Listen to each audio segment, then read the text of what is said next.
Hello, everyone, and welcome back. As always, I'm your girl, Candy Washington. So before we dive into today's episode, which is talking about the latest part of the Real Housewives of Potomac reunion part 2, and also just catching up on the latest gossip on what is going on with the girls, what's going on for next season, who's in, who's out, all of it. Be sure to like, subscribe, and share. And also, if you're watching live, be sure to say hi in the chat box. Where are you watching from? Who's your favorite? Who slayed? Who didn't slay? Who do you want to see back? Who have you had enough of? Put it down in the chat box. Let's have a fun discussion. So with that, let's dive right on in.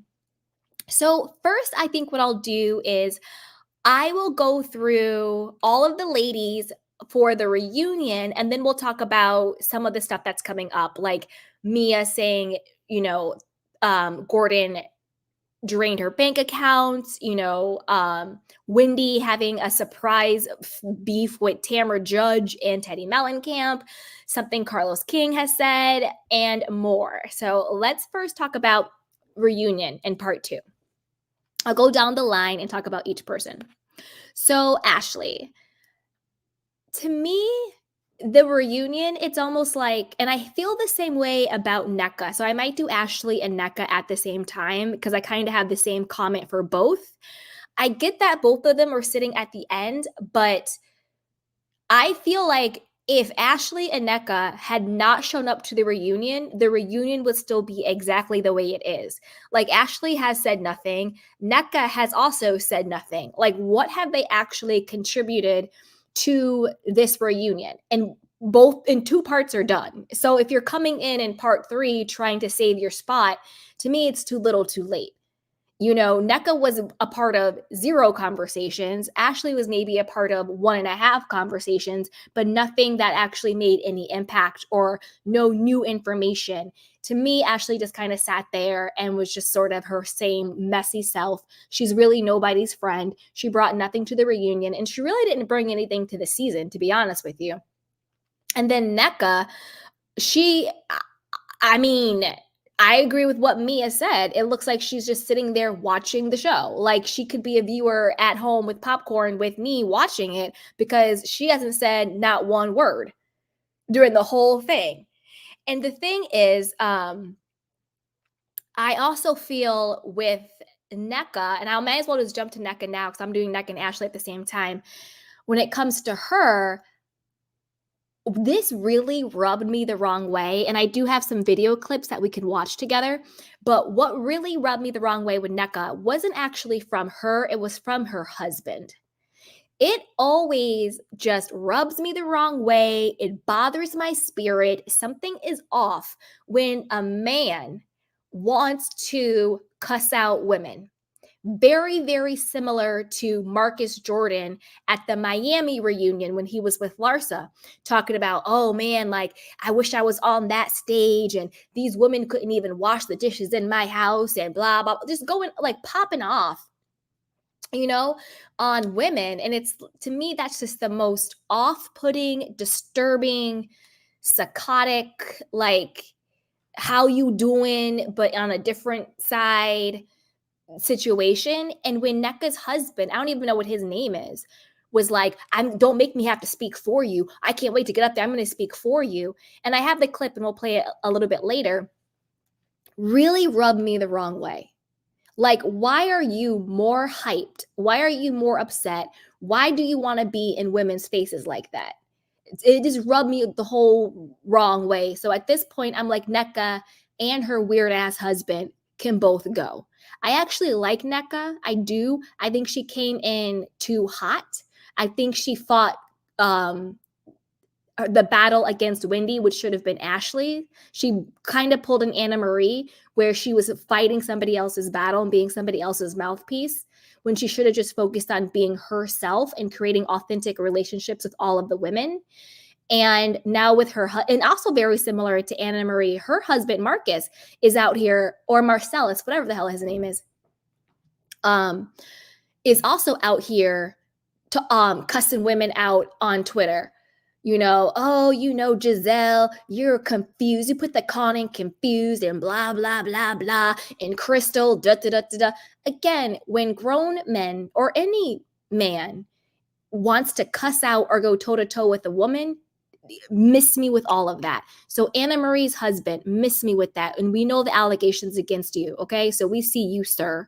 Marcus, Marcy Marcus Jordan, we see you, sir. Broke up with Larsa because I guess that PR relationship is over and the podcast was a flop. So I get it. The season is over. So I'm sure that's why they broke up, because the contract was over. And then now Nneka's husband, miss me with that.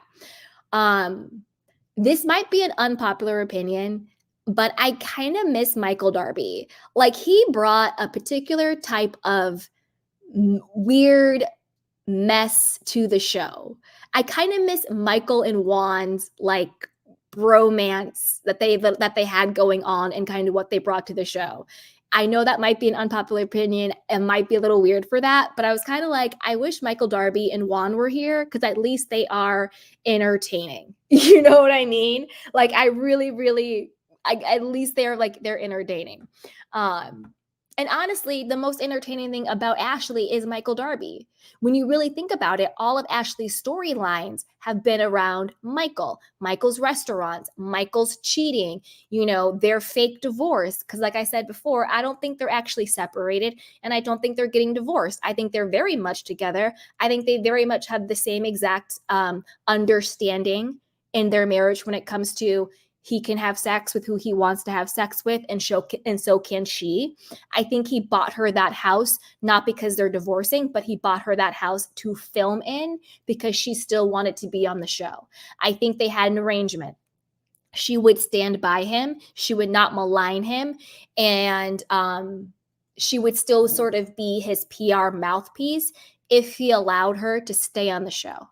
That's what I think it is. I don't see any divorce. And she said it in part 1 that she rubs his feet every night. What woman who is genuinely about to divorce someone, living in her own alleged own home, maybe he's still paying for it, but it's her own space, rubbing her soon-to-be ex-husband's feet every night?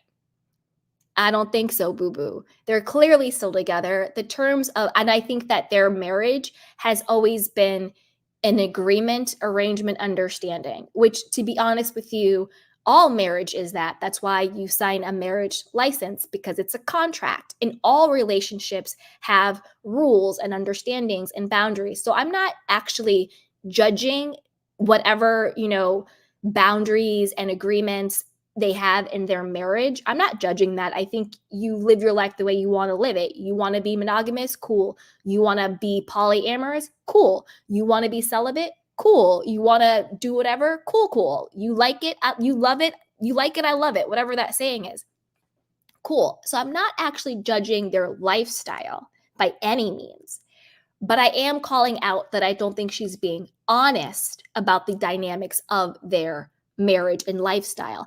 And I think he wanted to get off the show. And I kind of miss him. I don't miss any, alleged essays or inappropriate touching. I don't miss that. But there is something kind of enjoyably creepy about Michael and Juan together that I kind of miss. Maybe it's just me. Okay, Wendy. I like Wendy. I do. I like her. But the thing is, it's getting a little repetitive. All of the fights are just the same over and over and over again. It's the same colorism comment. It's the same, Nneka, you called my mom a witch into a shrine. It's the same over and over and over and over and over again. And she kind of has Candiace's back, but she kind of doesn't have her back. They're definitely aligned, but sometimes she's but Candiace, you can say this. And it's almost just don't say anything, have her back and just be neutral kind of. So I like Wendy, but I'm kind of what else could she bring? And not just the reunion. I'm talking about the show at this point. What could she bring to the show at this point that's an actual value add? Because I do think I love her relationship with Eddie. I love her children. She has a different job and a different brand every single season. There was Candles. There was the next Black Martha Stewart. There was, You know, when she first came on, she was Wendy with the 4 degrees. I'm a professor, I'm a professor, I'm a professor. The next season, she was wearing Sheen and Forever 21 and busting it wide open and pop jocking and locking it. And she got all the plastic surgery. Again, no judgment, just saying how she's evolved. But I'm not sure the evolution is enjoyable at this point. I don't not like her. And I do like watching her family. And I do think that brings something to it. But I feel it's a little stale at this point. I would want something just a little bit more to pop with her, maybe something different. Okay, but let's go back to Ashley because I forgot to add this because I want to talk about the fight at the end of the season with Deborah Cookie Monster against Candiace. And then the girl, I think her name was Kia or Kay, got hit. I also want Ashley to be fired or let go because, like I said, I don't think Ashley's really bringing anything to the show anymore, and she's not being authentic or real. You know, if we're going to call out Robin for lying about her relationship, we also need to call out Ashley because I think she's clearly lying about her relationship. But I also think she needs to be fired because of bringing Deborah to the season finale party. Now, I said this before and I'll say it again. I personally think that Deborah came there with the intention to jump Candiace. Whether or not, and I mean physically jump Candiace, I think Deborah came there with the intent to fight Candiace. Now, whether or not Ashley, and again, that's just my opinion. I'm not saying this is a fact because I don't want Cookie Monster coming over here. My name is Candy, but I will knock you out, Cookie Monster, so leave me alone. So not physically knock you out. I just mean like go away. Okay. And I have to say that because these women are cuckoo for Cocoa Puffs. Okay. Whether or not Ashley knew that Deborah was coming to lay hands on Candiace, and I'll explain why I think that in a second, but whether or not Ashley knew that Deborah was coming to lay hand on Candiace or not, I do think that Ashley knew Deborah was going to start something with Candiace or egg her on or provoke her in some way. Ashley playing dumb, like, I just thought I could invite my friends and like it's a big place and everybody could come and get along. Like, girl, stop it. And then for her to blame Candiace for the fight, which in this situation, Candiace literally was just talking to Wendy, is ridiculous. And we have in the audio that Cookie Monster came to Candiace and started with her. So if somebody gets out of their seat and comes into your space with the intent to start with you, they clearly are the aggressor and they clearly are the person who started it. Also, Ashley's very hypocritical with this because don't forget that back when Candiace and Monique got into a fight, it was, oh, Candiace's mouth got her in trouble. Her mouth. Now, I personally think with Candiace and Monique, it was more than just Candiace's mouth that got her in trouble. I think it was something that was building up and there was multiple factors in that. But that's something Ashley was saying because they were all team Monique, right? Or team Candiace against Monique. But then now Ashley is like, oh, well, Candiace was talking about Cookie Monster and that's why her mouth or whatever. So it's like, well, wait a minute. You know, it's okay for Cookie Monster to hit Candiace over her mouth, but it wasn't okay for Monique to hit Candiace over her mouth. The difference being is not that you like Monique more than Deborah, it's that you hated Monique more than you liked Candiace, but now you like Deborah more than you like Candiace. You see? Crazy. So Ashley missed me with that. And I think that she should be on pause or fired for bringing Deborah there. And then also for, in my opinion, lying about her life. All right. Now let's move on to Candiace. Now, Candiace, baby girl. A couple of things with this. And I want to know what you guys think. Put it down below. I feel like with Candiace,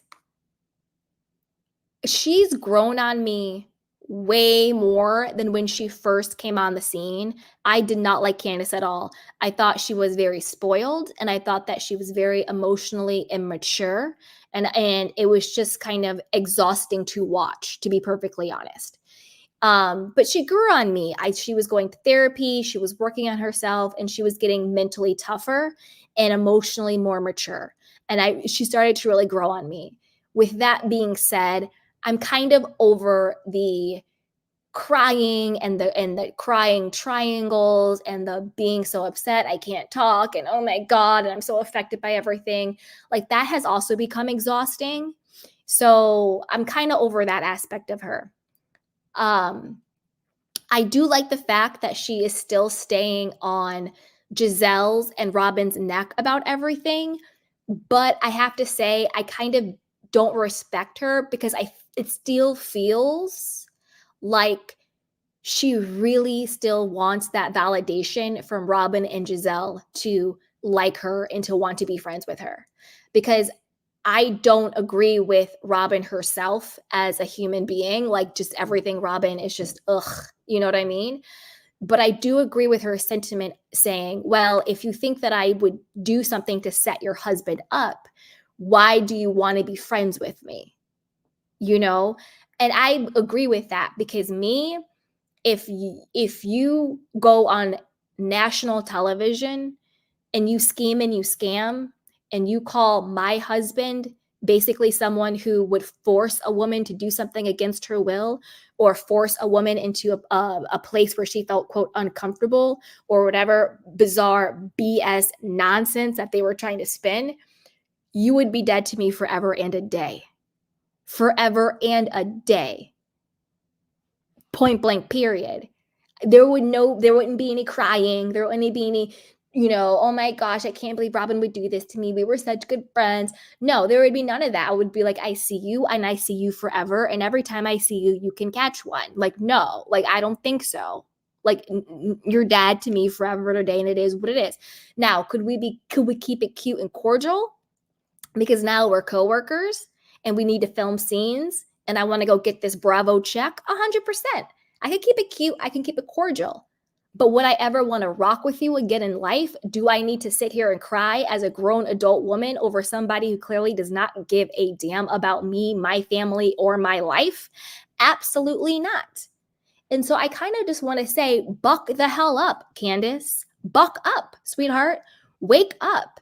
You are beautiful. You have a husband who loves you. You have a supportive family. You have a great career outside of Housewives. But yet you're sitting on this stage. Yes, you're wordsmithing and reading and all of this, and that. But to be honest with you, you're actually sitting there crumbling because these two miserable women who don't have a quarter of what you got going on wants to hate on you. That to me is the biggest what the hell is going on in this situation. Because to be perfectly honest with you, Candiace has more going on than probably any other woman on the couches. To be honest with you, she has more going on than all of them. She has a better career than Nneka. She has a man, unlike the majority of the women. You know what I'm saying? She has all this other stuff going. She has consistency, unlike Wendy. Like, she has a lot going on. And it pains me that, to me, Candiace's biggest weakness is her own lack of self-worth and lack of self-esteem. Because if you actually had an ounce of self-worth and self-esteem, you wouldn't give a damn to ever check for Robin and Gizelle to apologize to you and to want to be friends with you again and to explain things to you. Not ever. Not ever. Now, it has been put into question whether or not Candiace left on her own accord or whether or not she was fired. Now, let's hear what Carlos King had to say about it, and then we can talk about it. Okay? Here we go.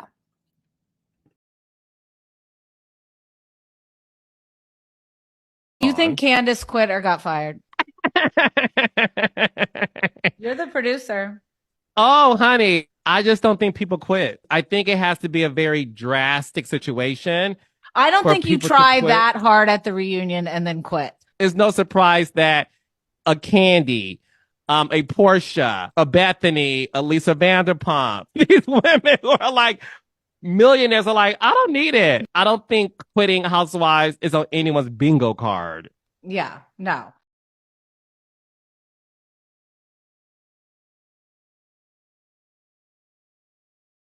So, what do you guys think about that? Do you agree with Carlos King that you think that she must have been fired and that she didn't actually quit? Or do you think that no, she quit on her own accord and that's just his opinion, but it doesn't make sense and you believe that she quit? I mean, there's a lot of reasons why she would have quit and should have quit. One, I think to me, the number one reason why I think she would have quit is to save her marriage.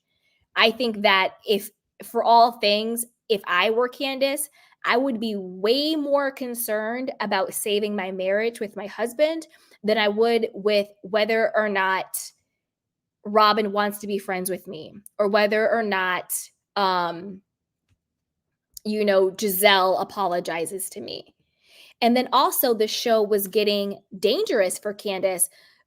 She was being sued by Michael Darby. We know that case got dismissed, but still, she was being set up to be, beat up basically. Oh, that's right. Let me get back to what I was saying. I thought she was set up.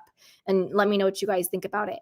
The reason why I think that Deborah came to fight Candiace is because Deborah approached Candiace off camera. And when everyone was like, oh, Deborah came for attention, she came for a moment. Well, if you came for attention and if you came for a moment, then you do your shenanigans on camera because you want it to be caught on camera. You want it to be filmed. You want it to be documented. You want it to be shown. But the fact that Deborah waited until when she thought the camera crew was down and they were wrapped for the day, because remember, they only had mics still rolling. Whether or not they were actually mic'd up or whether or not it was just producers leaving the mics on. I think it was the producers being shady and like just leaving the mics on the way they did with like Bolo and all the other stuff, because they always want to get those hot mic moments. So Deborah doesn't know that she's being recorded with the audio, because at that point they had wrapped. It was wrapped. Cameras down, they think they're done. So if someone's coming to get attention, you're going to show out when the cameras are on. But if you wait until you think the cameras are down and done to step to her, like we heard in the audio, to me, that means you actually came with not just, I want a moment on TV, but you came with the, I'm coming to get this chick. I'm coming to get this shit, this chick. So yeah. So I personally think that Deborah came with that agenda. Now, when it comes to Candiace, I personally think Candiace quit. I don't think she was fired. I think she quit. I think she quit to save her mind. I think she also quit to save her reputation or career, whatever you want to call that. And I also think she quit because it just became really dangerous for her. That's what I think. I do wish that I didn't know she quit until after the reunion. Like now I kind of understand why the producers always say like we don't tell people if they're coming back or not until after the reunion airs. So that's kind of where I kind of landed on that. I wish I didn't know that. I wish I didn't know that Robin was allegedly leaving too. Now, do we think Robin was fired or do we think Robin quit? It's been reporting that Robin and Candiace are both leaving. I, in my mind, would think Robin's fired. But again, they say they don't announce, that the producers themselves don't say who's coming back until after the reunion airs. So I don't know. I don't know. Who knows? But I think of the two, I think it would be Robin who was fired. And I think that Candiace quit. That's kind of where I land on that. But I want to know what you guys think. Put it down below. And to be honest with you, I think whether she was let go or whether she quit, again, I think she quit. I think it's the right choice because I think that this particular franchise, with a lot of the other ones, but this one as well, rather, not particular, but as well, has gotten toxic and dangerous on too many levels. Emotionally, mentally, spiritually, financially, people are going broke being on these shows, like a Gordon and Mia, and we're about to get to her in a second. But physically as well, because everything that happened with Cookie Monster, if I was Kia, I don't really believe in suing unless you really want to. But if I was Kia, I would sue the hell out of Bravo, out of NBC, out of Ashley, out of Cookie Monster, because she was the most innocent person and she ended up getting knocked in the head and having to go to the hospital and get stitches in her forehead. You know what I'm saying? And she was just sort of like an innocent bystander, gotten, in the crossfires. So there's that. But I think that this particular franchise needs to be put on a major pause. And I honestly think everybody could be fired except for Karen. But honestly, I think even Karen should be put on a pause because I thought about it. I love Karen, but this whole DUI stuff, it's given, and I also think the same thing, that I think Shannon Bedore should have been put on pause. I think people getting these DUIs and reckless driving and these accidents and leaving the scene of the crime and not taking breathalyzers and all this stuff, they need to be put on pause. Like, I don't know. It's almost like that stuff is like rewarded and people are like, oh, they're going to talk about it next season. Now they have a storyline. Again, I don't want to see these not elderly, but like at any age. I'm not trying to age shame. I didn't mean it that way, but they're just older. You know what I mean? I'm not trying to judge ages, but like, I don't want to keep seeing these women getting DUIs and that is now juicy storylines. Like, that's not what I'm tuning in for. That's not what I want to watch a show, to have these women talk about their drinking problems and thankfully, thank God, not hurting anybody or themselves. But these DUIs with Shannon and with Karen, Shannon Bedore from the OC, they could have ended very differently. They could have ended in them dying, and them killing or hurting or injuring somebody else. Like, this isn't funny. Like, to me, people driving under the influence and driving into people's houses, which Shannon did, driving into like weird stuff. Like, it's, to me, that shouldn't be fodder for a season. That shouldn't be storyline. To me, that should be, these women need help. Clearly they have in my opinion, I believe alcoholism is a disease. It's scientific. I'm not debating that. It is what it is. If you don't believe that, keep that opinion to yourself, to be perfectly honest. But these women have a disease. They have an addiction. Now, if we want storyline to be, how can these women take accountability for themselves? How can they share their story of addiction? Because if you're getting DUIs, you have a problem. A problem. So if you have an addiction, if you are an addict, and by addict, I mean addicted to alcohol, that is an addiction. If their storyline is about them getting help in a way that is authentic and genuine, that could maybe save somebody else, okay, fine. But that has to be the narrative. It can't be Giselle's gonna drag Karen and call her a drunk and blah, blah, blah, blah. And Tamara's gonna, clap back at Shannon because she's drunk and John. And that's like, if it's that, then like miss me with it. But if it's actually a narrative where people can say, you know what, I see myself in that person, maybe I should get some help. Or, you know what, that's how my mother is, or that's how my father is, or that's how my best friend is, or that's how I am, and it gets somebody some help, then yes, fine. But that's the way it has to be. Other than that, miss me with the BS, to be perfectly honest. Now let's go to, and let's finish up Candiace first, because now we got to talk about Chris Bassett. My heart goes out to Chris Bassett. I think he is such a really nice, genuine person. I don't understand why Robin felt the need to bring up some fake nudes that he allegedly sent. Like, girl, worry about where Juan is or where Juan isn't. The fact that Robin had the audacity to even try to even go against and bring up whatever against Chris. Like, Robin, why are you arguing with Chris? Like, hush up, close your mouth, be quiet. Go figure out who Juan is doing at the current moment, because it ain't you, sweetheart. Like, it's ridiculous. I felt really bad for Chris.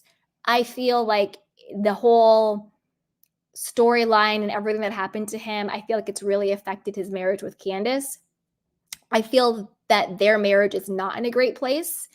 And I think that's why she's put the halt on having a child. I don't think it has anything to do with her acting career. I think it has to do with whether or not her and Chris are able to weather the storm as a couple. And I feel really bad for him, and he needs vindication. But I would never, ever let somebody knock me from my position who could never match me on any type of level. And I'm talking about Gizelle. Now, let me see if I can find this snippet where they're talking about it. One sec. You know what? I'll do all the clips at the end. We can watch him and talk about him. But what I'm referring to is how Chris was saying, like, oh, I wasn't wanted, so I stayed away this season. I'm not going to go where I'm wanted. And Andy's like, oh, Candiace didn't want you. She's like, no, I did. But he's like, but they didn't want me. I would never in life let anybody like a Gizelle or a Robin stop me from going anywhere on God's green earth that I wanted to go. Again, I don't understand Chris and Candiace. Why are they so... let me see how I can explain this. Chris seems so hurt by Gizelle and Robin, and he seemed so like, well, they don't want me around, so I'm not going to come around. What? When are they the boss? Who made them the boss of you? Ain't no way in hell that Robin and Gizelle can make me stop going anywhere I wanted to go. Absolutely not. No chick like them could ever knock me from a position, ever, and be that sad over it. Now, do I get his anger over what Gizelle, the accusations and the insinuations that she said about him and how that had consequences in his life? That I understand 100%. Being angry about that and wanting her to be accountable to that. And then also being like, Robin, we know you women have the history of getting together and saying, who are we taking down this season? Who are we going to go after? So it's actually not that far-fetched that you guys sat around and said, it's Candiace takedown season. So let's go after her marriage. Let's go after Chris. Let's go after her. So we don't actually have to talk about our own crumbling lives. You know what I mean? That's not that far-fetched. So I understand them wanting to hold them accountable for their lies and their misdirections and their projections and their insinuations. But to me, it's almost seems like both Candiace and Chris like still want some type of validation from them or some type of something from them. Just accept the fact that these people don't like you and they've never liked you. But that is not an indictment on who you are as a person. That is more of an indication of how lacking they are because they don't like you out of their own jealousy of you. That's really what it is. But Candiace and Chris, and I forgot who said this, and this is so true, and I've experienced this in my own life. When people are jealous of you and they do you wrong, it feels like hate. That's what, to feel and experience the jealousy of somebody else, it feels like they hate you. So you'll be like, why does this person hate me? Why don't they like me? I've never done anything to them. They're doing this to me. They're doing that to me. And unless you are truly emotionally evolved and you have yourself as your center and you got your self-love up, if you're not coming from that place, the default mindset is, what is it about me that makes them hate me? What is it about me that makes them not like me? Why don't you like me? Why do you hate me? Even though it's actually their own jealousy that they're projecting onto you. If you're not really rooted in a deep level of self-love, because your mind always wants to know why. Your mind always wants to create a story. And the core of every story is the why of the story. Well, why? Well, why? Well, why? And that's why you get Chris, who is this grown man, who I think is actually a pretty great person, to be honest. He seems great. He clearly loves Candiace. Seems like he's doing the best he can. He's a chef. He's doing everything. He's always been respectful to both the husbands and the women. He seems like a really great guy. So when these women attack him, who he thinks are his friends, and then he comes out looking like, well, if you don't want me around, then I'm not going to go where I'm wanted. What? It's not that they don't want you around, Chris. They probably want you, because ain't none of them got any type of man who gives half of a damn about them the way you give about Candiace. That's why they were hating on you when you were trying to help Candiace with her career, when you were supporting her, when you were being her husbandager and you were trying to get everything together, you were trying to manage her and help her in a genuine way. Because name one man that Gizelle or Robin has ever shown that has actually supported them in any genuine way. Name one man that Gizelle or Robin has ever brought around or had that has genuinely loved them and respected them and hasn't embarrassed them and made them look absolutely stupid out here on national television. I will wait. But Chris has never done that to Candiace, ever. Even in their little fights, she's meaner to him than he is to her. He has her back 100%. So it's not that they hate you. It's that they are jealous of you. And when you don't understand why somebody is treating you a bad way, it feels like hate. And because you feel like someone hates you, it feels like an injustice. And you want to know, why do you feel this way? I diverge, but that's really what's going on in this situation. And I just want both Candiace and Chris to not just performatively say, Gizelle, Robin, whatever, we see you, but from an authentic place, say, you can kiss my whole butt and I really don't care, because I see who you are, I know who I am, and you don't deserve to be within my space. Because whether you like Candiace or not, she has a lot going on in her life. Whether you like Chris or not, from everything I have seen, he seems to be a really good guy. And if you look at Gizelle and if you look at Robin, come on. And it's unfortunate, but that happens a lot with people, where the most miserable people make the people who actually got stuff going on start to feel bad and doubt themselves, because for whatever reason, they want to be validated by these miserable people. You see what I'm saying? So absolutely not. Miss me with all of that. Now let's talk about messy ass Mia. Ugh.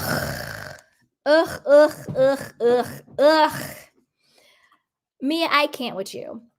I have been a Gordon stan since day one. I love me some G. I love me some Gordon. Now I'm gonna be honest though. Just because I like Gordon, there are things I still have to call out, and we are going to then compartmentalize them. I'm going to call out the fact that Gordon was married when he was cheating on his wife and messing with Mia. I'm going to call out that he may or may not, again, this is opinion because I know that they're going illegal stuff, may or may not have been doing a little bit of dipping into the family business piggy bank when he should not have been. And maybe that's why he got ousted and fired. I don't know. It hasn't been really clear exactly what was going on there, but maybe something not up to snuff. I don't know. So those things are true. Or, well, not true. Opinion out there. Well, true about him cheating on his wife because Mia said it, how she was the other chick and they went to the beach in Miami and he was married and all that stuff. And it is true that he was fired from the family business for shady money stuff, allegedly. So with all of that being said, I still like Gordon. And I think that Gordon fell for Mia. And I think that he was living maybe out of his means because he thought that is what he had to do in order to keep her.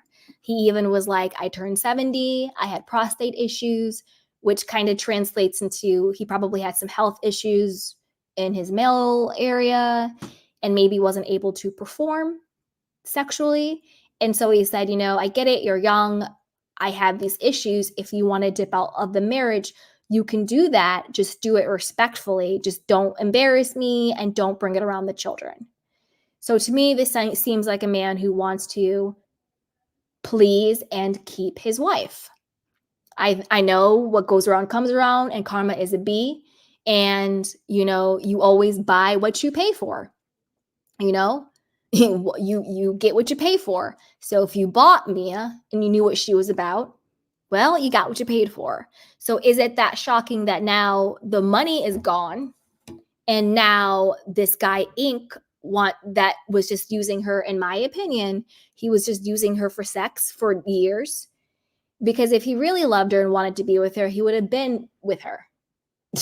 Like this, I don't know how she's trying to do this whole narrative of we were high school sweethearts and he was always the one and I was always his and he was just waiting for me. No ma'am, he was just using you for sex and he was seeing if he could find someone better than you who he actually wanted to be with. Because newsflash, and I don't want to hurt anybody's feelings, but if a guy is having sex with you but he's not committing to you, he's not claiming you, he doesn't care that you are sleeping with other people, that you have a whole husband, you have a whole family for years on years on years, and while he goes out there and he's clearly having sex with other women, dating other women, having a complete life, he is simply using you for sex because you let him. Again, it does not a reflection of your actual self-worth or worthiness or value. It is a reflection of how you feel about your worthiness. And those are two different things, because no matter what, you are good enough and you are worthy and you are valuable and you deserve the best in this world, no matter what. That doesn't mean that you actually see yourself that way. And when you don't see yourself that way, you end up like a Mia out here looking absolutely hella crazy. Trying to convince, I'm sorry, but you're not going to piss on my leg and tell me it's raining. You're not going to convince me that Mia and Inc. are a love story. This is a man who used you for sex for years, never claimed you, never fought for you. And the moment you got on a TV show, now all of a sudden he wants to claim you and be with you. Why? Because he's a rapper DJ personality who wants to be on The Real Housewives and get his career popping. Now he wants to claim you. And don't act like, because now me and Gordon are divorced. I'm confused with that one because you were having sex with this man before you met Gordon.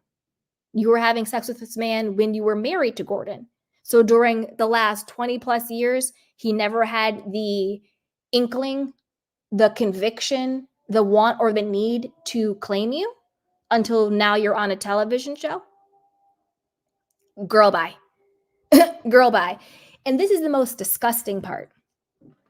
The most disgusting part. Two parts is actually the most disgusting part. Is her son Jeremiah that she shares with Gordon. Number one, the first disgusting part was that it took Karen, who is not even this child's mother or father, to say, we're not talking about children. Children are off limits because this child is going to have to watch this one day. Mia had no problem. First of all, Wendy was the one who brought it up, but Mia had no problem talking about it. Andy Cohen, we all know how he rolls. He had no problem discussing it either. But Karen was the one who was like, well, wait a minute. This little boy one day is going to watch this. And does he even know that there's this big question mark around his paternity? So that was the first kind of disgusting thing where it's like his mother didn't feel the need to protect him, but Karen did.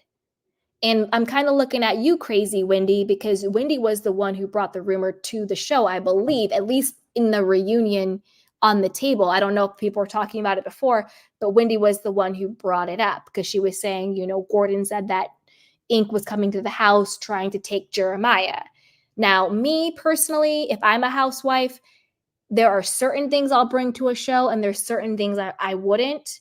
I'm going to give Wendy the benefit of the doubt that she maybe in that moment didn't understand the ramifications of what she's saying. Because like Karen said, that child is going to watch this one day. That child's friends at school is going to watch this one day. And if they're not communicating with their children, he's going to go to school tomorrow and the kids are going to be like, who's your daddy? Who's your daddy? You don't know who your daddy. You know what I mean? You know how cruel kids can be. I'm going to give Wendy the benefit of the doubt because I don't think Wendy is a malicious person. I think she's boring at this point, a little redundant, but I don't think that Wendy is a malicious person, that she was doing it with the intention to hurt a child. I think she was probably just talking. Do you know what I mean? And sometimes you just talk about crap and you kiki and you want to spill the tea and you want to get people out, but you're not actually connecting the true ramifications of what's going on. I think that's what happened with Wendy, why she brought it to the show. I don't think she did it in any type of malicious way because I don't get that spirit from her. Now, but I'm going to tell you what's actually really disgusting and clear as day to me. Again, this is just what I think. I'm not saying this is a fact, but rock with me on this and let me know if this makes sense to you. So when they brought up the whole Jeremiah and Ink is now trying to get his son and all the paternity, the first thing I thought was, no.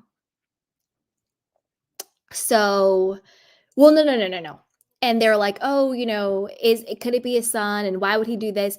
And Mia's like, well, maybe he wants him to be. And again, I was like, Mia, if I could hypothetically, theoretically, like shake some sense into you through the screen, I would, because again, Mia, you sound like the dumbest, weakest woman on the freaking planet. And I'm not calling names. I'm actually being genuine when I say that. And it's very disgusting because number one, you're not going to tell me this is some long lost love story and make other women out there think that letting a man use them for sex, that somehow that is their Romeo and Juliet story. No, it's not. He's using you for sex and he's going to jump off you onto the next and just let it go. So stop with that. But then when she said, well, maybe he wants him to be referring to her child, I wanted to shake some sense into her because no, Mia, it's not that Ink wants Jeremiah to be his son because he wants to be a father to that child. I'm going to tell you what it's really about. What it's always been about with Ink, from what I can see, it's a thing we like to call money. And by that, I mean child support. Because let me break it to you. There are men out there, and I'm not being sexist. I'm just calling our world the way it is. We live in a patriarchal system. It is what it is. There are men out there, believe it or not, who have no problem having a child with a woman in order to get money, child support, that weekly check. Yes, men are also after the bag, okay? Just like we want to say women are gold diggers and women want to get knocked up so then they can get child support and blah, blah, blah, blah. The same way we bash women, not me in that way personally, but you know what I'm talking about as a society. There's a lot of men out there who have no problem either letting a woman support them financially, letting a woman give them money, letting a woman do all of that. And even, yes, letting the woman pay the man child support. And I'm going to tell you why I think that with Ink. I don't know how old Jeremiah is. Let's just say he's between the ages of 8 and 12, right? I think that's about right. It's probably around 8 to 12. Let's say that. For shits and giggles, let's just say he's 10. Let's just say he's 10. Doesn't matter. He could be 2 years old. He could be 22. Let's just say he's 10. So for the last 10 years of this child's life, this Inc. person had no desire to get a paternity test, had no desire to be a father to this son, had no desire to provide for his son, had no desire to protect his son, had no desire to be a presence in his son's life for the child's entire life. Because you're saying that Inc. thought that this boy was his forever since there's overlap. But for the last 10 years of this child's life, he has had zero desire to be a part of it or to support his child. But now, all of a sudden, Mia is out here talking about all this little coins she's making. She's on a reality show on Bravo. She has this, that, and a third going on. She has all this money. She has all this fame. She has all this access. Now, all of a sudden, he wants to come and get his son. Why? Because trust and believe, if it turns out that this child is his, and I hope it's not, I hope it's Gordon's, is his, then he could say, well, I want custody. I want my parental rights, and I want her to pay me. I want child support. Because I'm telling you right now, this guy, Inc., doesn't actually care about being a father to this child. He cares about that this child could be a paycheck for him, and this child could be a way for him to be on TV. Because it's like that saying, that meme out there. I don't believe it 100% of the time because there's always nuance to things. But it's like, oh, if he wanted to, he would. I'm sure we've all seen that meme. I don't believe that 100%. But I think when it comes to children and parents, if he had wanted to be a father to that child, he would have been a father to his child. Because you have to think about what circumstances have changed. Has the circumstance of Inc. believing that this child was his has changed? Apparently not. Apparently he always thought it was his. So has what circumstance has changed? Mia now has her own money, allegedly. Mia is now on a television show with a national platform. Those are the things that have fundamentally changed. And now Inc. wants to be in her life. Now Inc. wants to be a father to his alleged child. But yet he has still to do a court-ordered paternity test.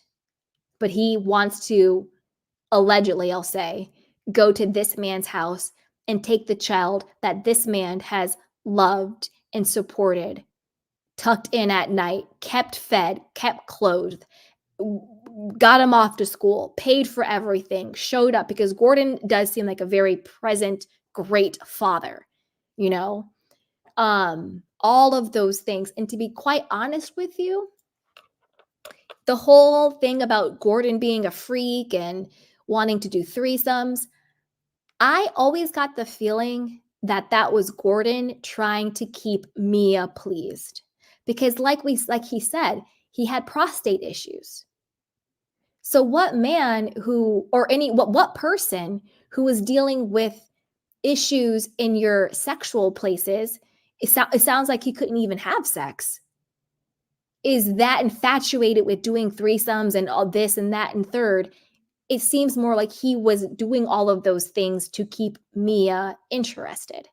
Because he even said it with Inc. Well, you can still have Inc. You can do that. You can still do what you want. Just don't bring it around the kids. Just don't leave me. So all of that stuff about the threesomes and the sex sounds to me more like a man who felt sexually inadequate for his wife.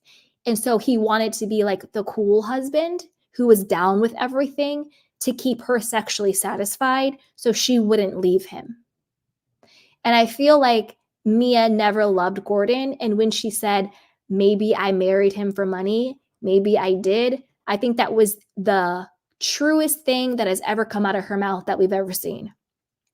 And I think now that Mia can survive financially without him, that's why I think Mia is out.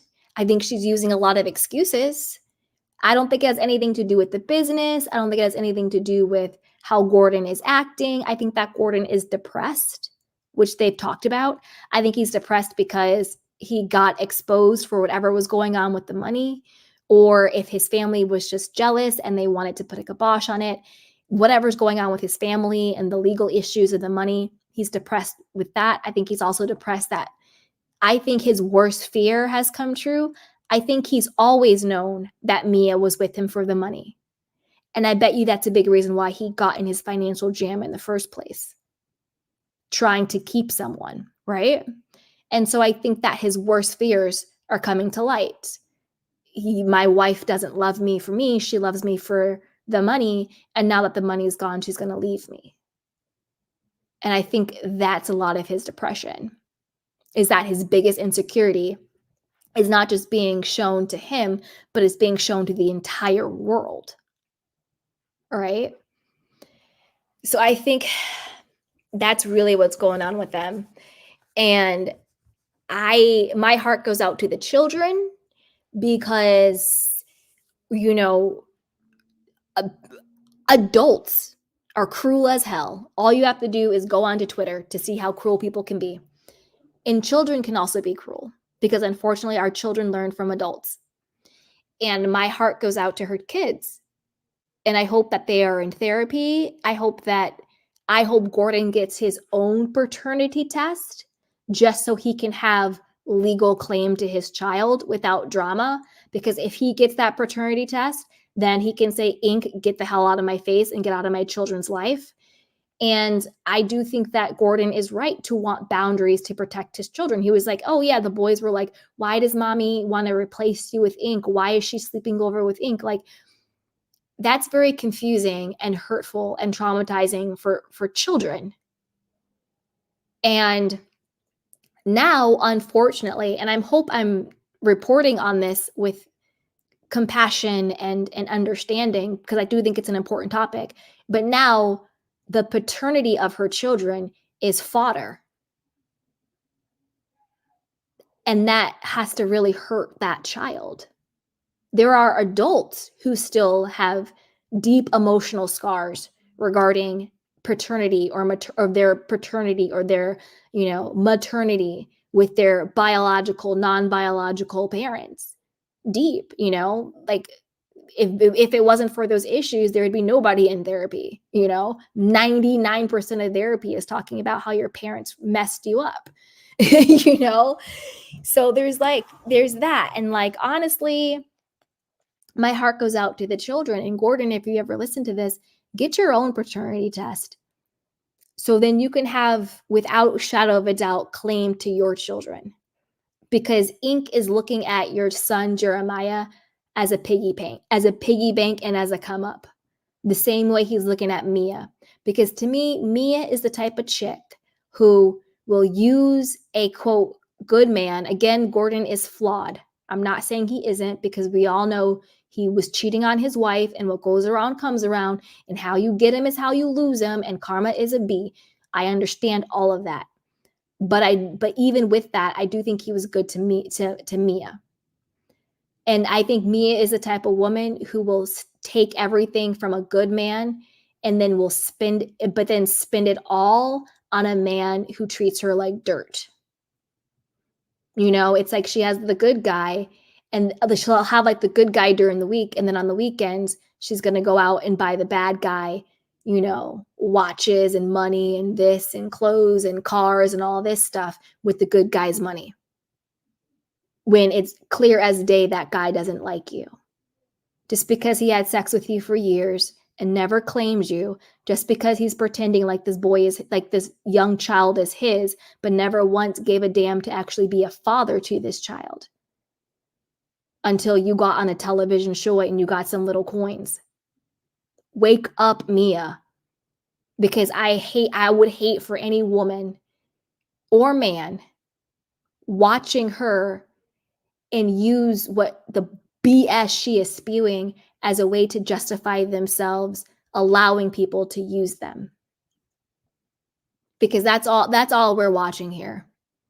And to me, it was sick, and it was so sad and so twisted how Mia was sitting there on FaceTime with Ink, and then Gordon comes in and is like, hey man, what's up?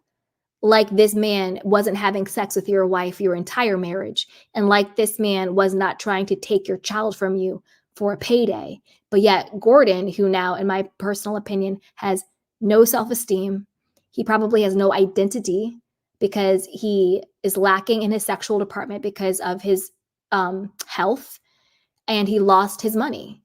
And as we all know, when it comes to men, their virility, their sense of manhood, their sense of self, their identity is so tied up into their sex and into their money. And when you strip a man of both of those things, you get someone like a Gordon now who looks completely lost and looks extremely depressed. And as much as Mia talks about the guy who stole from them taking his own life, I'm not saying I'm saying I hope this doesn't happen, but if you take a person in Gordon's position who they've talked about his depression and everything he has going on, why is Mia not worried about him? She seems to resent him for his mental health rather than trying to help him with his mental health. You were depressed and you were just laying on the couch and blah, blah, blah, blah. Yeah, because he's mentally struggling right now. And every person on this planet, I don't care who you are, has gone through a depressive state. Doesn't mean that that doesn't mean that you suffer from depression, because they're two different things. You can be depressed situationally, like something's happened in your life and you become depressed in that moment, versus actually being like clinically depressed and you suffer from like depression. Those are two different things. Every person on this planet, I don't care who you are, if you've lived long enough, you have been depressed in your life. And to me, it just seems so sickening and cold and dismissive of Mia to emasculate him even further because he's been struggling with his mental health. Like, even if you want to divorce him, because I'm not saying you stay in a marriage if you're not in love, fine, divorce him. But you don't need to emasculate this man when he's already at his lowest point in life. He's having trouble having sex because of his prostate. He is completely estranged from his family. He's lost all of his money. He's lost his title, CEO or whatever he was. He's lost that. The paternity of his children, of his son, is being questioned. And he's struggling with his mental health. And then on a national platform, you have his wife, whether they're divorcing or not, completely clowning the hell out of him. That is so degrading and disgusting and really hard to watch. And I don't think people actually understand what they are actually watching. Because that's another thing that goes on. People aren't actually understanding what they're actually watching in front of their faces, because we're watching such toxicity and such destruction in our faces, but it's masqueraded as entertainment, as storyline, as a key, as she's a gold digging hoe. Well, yeah, she's a gold digging hoe, but actually look at the human ramifications of what's actually going on in front of our faces. And the true victims of this will be her children. And that is really, really disgusting and really crazy to watch. You know?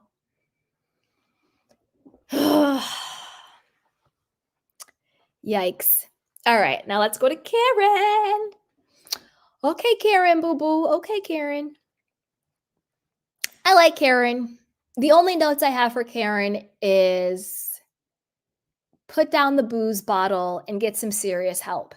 I don't want next season for it to be, I don't want to see them go on any type of spiritual retreat or go to church, or I don't know. I don't want Karen's illness and problem. I'm talking about the booze, the DUI. Because I don't think this is her first one, right? I think she's had more than one. I think. But one is enough. And the one she had, trust me, was enough. I don't want it to be sort of like how they do on Housewives when something big happens and they do like, let's do a retreat, an ayahuasca or Joshua tree. Let's light some sage. No. I want to, if you're going to return and you're going to make it a storyline, I want to see the real rawness of a person coming to terms with the fact that they have a problem, that they have an illness, because it is a sickness. If you cannot control how much you drink and then you get behind the wheel of a vehicle and you drive it, that is a sickness, because no healthy person would do that. So there would have to be some sort of true rawness of Karen coming to terms with her illness. And when I call it an illness, it's because I have compassion for anybody who's addicted to anything. People can have addiction to, sex videos that starts with a P word. People can have addictions to alcohol, to gambling, to sex, to drugs, obviously, to a lot of things. People can also be addicted to the toxicity of relationships. People who are always in on again, off again, tumultuous relationship, they're addicted to the unhealthiness of it. They get a high from it. That's why it's called a high versus a low. They're literally getting a high off of the drama. So people can be addicted to a lot of things. I also don't want it to be, we're going to drag Karen, we're going to call her the town drunk, and that's not helpful either. People don't get better. You can't shame a person into being healthy. You have to support them and have empathy and love and accountability. That will help someone get healthy, not shaming them or calling them a drunk or dragging them or trying to expose them. No, that's not what it's about. So that's my biggest note for Karen, is that, if she comes back, which I'm pretty sure she will, and I do really love Karen because I think she's fun. She's a vibe. I think she genuinely likes all of the women. And I can tell that she's really trying to keep the show alive and on the air. And she's trying to keep the women on the show. That's very, very clear that her agenda is to keep the show alive and not get put on pause and to have all the women come back. That's very, very clear. I think she has a genuine love for all of the women, which is rare. It's very rare to see a housewife who genuinely loves the entire cast, and I think she does. But I would want to see that. And I don't want to see a, hired therapist for TV. If we're doing the therapy sessions, I want it to be with a therapist who, even though maybe they're saying, yes, this can be taped, but they're actually keeping it funky. They're keeping it accountable. They're not sugarcoating and just feeding into a narrative that the person wants to do. It's not a PR episode for the person. It's not Erica Jane's therapist. It's not, you know what I mean? It's not that. It's a real therapist who's going to be 100% funky with it. If it's that, then that's something I would actually want to see. I wouldn't want to see it on a Housewives, because I want my Housewives to go back to what it should be, which is like fun escapism. But if it's going to be there, that's what I want it to be, because I love Karen. I think she's great. She's funny. She's a vibe. She can read. She never goes below the belt. She looks out for people. I really like Karen. And the fact that she has an illness, she shouldn't feel shame for it. She should take accountability for getting behind the wheel and take responsibility for whatever consequences come with that. Because, whether you have an illness or not, you need to be accountable for your actions and whatever consequences come with that. But I have compassion for her, and I have compassion for people who have addiction. That must be a terrible place to be. I couldn't imagine, because then it makes it not fun. I couldn't imagine needing a drink. I've never needed a drink in my life. I've wanted to drink. Yeah, girl, let's go out. Let's get some bubbly. I want to drink tonight. I want to have fun, whatever it is. Or I'm going to watch my shows. I'm going to have a glass of wine and it's fun. I've wanted to drink, but by the grace of God, I've never needed to drink. And that's the difference between an addiction and enjoyment. Wanting is enjoying something. Needing something is being controlled by it. I couldn't imagine what it feels like to need to drink. I don't even like drinking that much anymore. I haven't had a drink in a long time. Just because I haven't wanted to, but simply because I haven't wanted to. You know? And so I can't imagine what that feels like to need something so much that the need for that thing makes that thing your God, makes that thing control you, makes that thing make you do things that you would never do, put your life in harm's way, put other people's in harm's way. You know, and that's what an addiction is. You need that fix. You need that hit. You need whatever that thing gives you. I can't imagine what that feels like, you know, by the grace of God. Because a want can easily turn into a need if you're not mindful and you don't check that. It's a slippery slope. Binge drinkers, it's a slippery slope. But for Karen, my heart goes out to her, her children. I hope she gets the help she needs. And I hope that they handle the situation in a way that is educational and compassionate. If they're doing it the way they're doing it in the OC, it won't be, because apparently, and by the OC, I mean like Shannon Bedore, but apparently they're hooting and a hollering and fighting and a fussing and Shannon's a drunk and blah, blah, blah, blah. And I feel like it's just going to be one hot mess. So we'll see. But it's a slippery slope with anything, you know, with anything. And people will get in. Just be careful. But I love Karen and I hope she comes back. Okay, Gizelle. Ugh. I need Gizelle to be fired. I'm confused as to why she gets this protection, why she gets to come back all the time. She can't read to save her life. She has the emotional capacity of a gnat. Like anytime they're talking about anything that's like emotional or meaningful, she clams up. Next, we're not going to talk about this. Rob, even when they were talking about the passing of her father, which I'm not making light of and I'm not disrespecting and I'm not making it fluff. I'm just making the point of anytime she has to talk about anything that's true to her, she can't do it. It's really bizarre. Even when they were talking about the passing of her father, she goes, I can't. She goes, Robin was there. You want to talk about it, Robin? It's like, wait, why would Robin talk about the passing of your father? But then she gets into it. And like other things, even at other reunions, I forgot what they're talking about. And she goes, we're not going to talk about it now. And Andy was like, no, we're going to talk about it now. It's the most bizarre, stunted thing I've ever seen in my life. It's really weird. Anyway, also with Gizelle, are we just going to pretend like her and that guy Jason were ever really dating?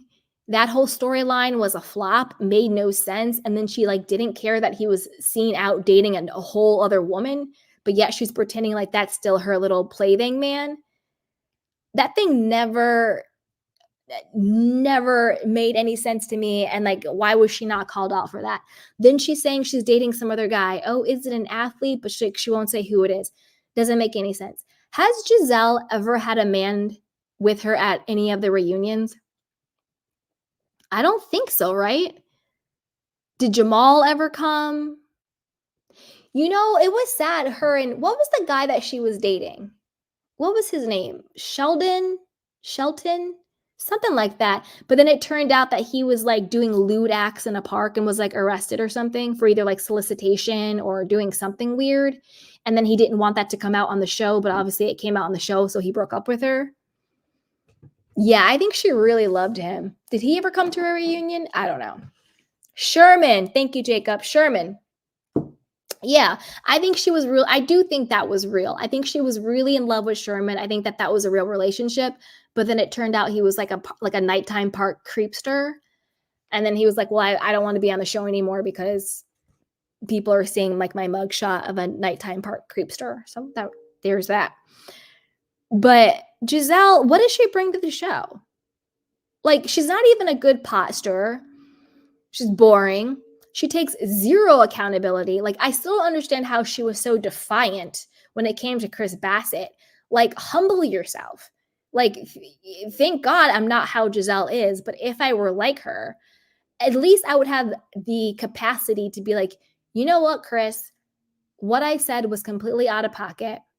I embellished and I am so sorry because I know your person, I know your character, and I know that wasn't the situation. Even if she wanted to save face because she got called out for being a liar, even if she wanted to save face, she could have said, you know what, in that moment, for whatever reason, that's how I felt. It was my own trigger, and I honor my feelings. But I also understand that was never your intention. And I also understand that's not who you are. And I apologize if what I said insinuated that that is the type of person you are. That she could have even done that if she wanted to save face, because at this point, I don't think anybody with half of a brain cell believes the story she told in any type of capacity. And for her to then double down on it and then be like, well, I didn't say it, I said this, and well, I said my feelings, is also very dangerous to true victims out there, to people who have had things happen to them or almost happened to them, or have their intuition kick in where they're like, well, I'm not going to say anything because, like, well, he didn't do anything, but he just made me feel really uncomfortable. But, you know, these people on these TV, they're saying that, like, that doesn't matter. And this, so, you know, it just makes it harder for, number one, women to trust, women or men, people, to trust their intuition when they feel something is off. Because if people on these platforms are being gaslit, then you start to gaslight yourself. If you are a person who actually is influenced by these people, like me personally, these people don't influence me. I see through them all day long. I like to comment on it and talk about it, but I don't look to these people as role models. They don't influence me one way or the other. But unfortunately, a lot of people do look to celebrities and reality stars and influencers and whatever as big, true influences on their life. So when they create these false narratives, when they dismiss these quote feelings, or they double down, or they do these insinuations, unfortunately, it does have a negative effect on people. You know? It's crazy. It's absolutely crazy. So to me, Gizelle is just a very weird, dangerous person. And I don't think she even ever said, I'm sorry, Chris, that, you know, your family questioned you, or you lost jobs over this, or any of that. Or I would like to publicly say that, you know, Chris never did anything to me and maybe I misspoke. I'm going to honor my feelings, but I'm also going to honor the fact that that I don't want to malign this man's character. But she couldn't even do that. She was not held accountable at all. Absolutely ridiculous. And I'm going to tell you a big part of that, and not to victim blame, because the victim in this situation is actually Chris. To be honest with you, Chris is the victim in this situation. Because for someone to put that on you when they know they're lying through their teeth, that's horrible.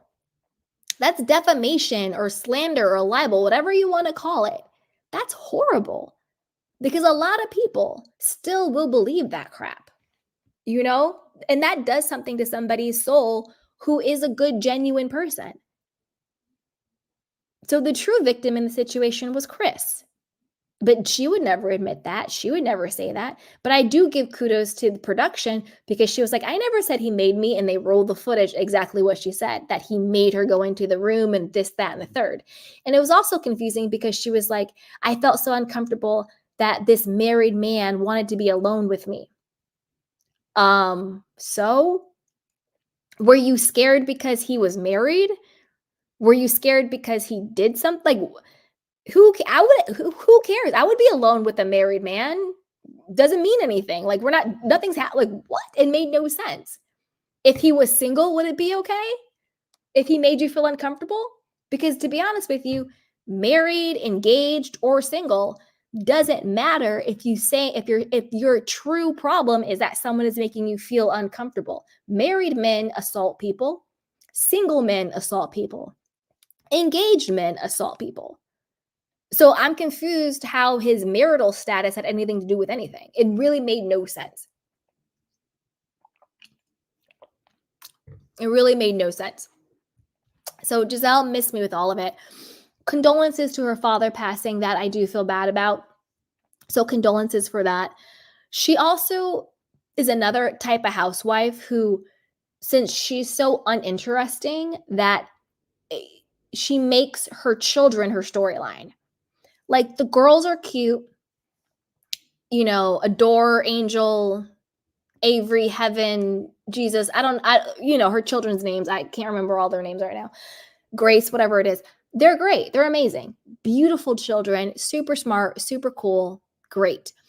But I don't want every scene to be with you and your kids. I don't want your primary storyline to be about your kids. I'm not watching the Real House Children of Potomac. I'm watching the Real Housewives of Potomac.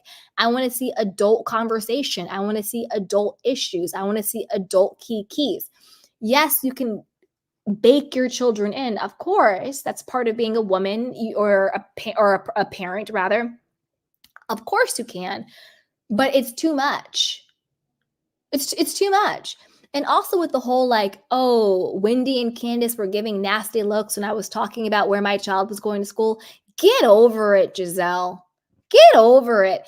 You tried to destroy Chris Bassett's entire reputation. He also has children. Were you thinking about the ramifications on his children?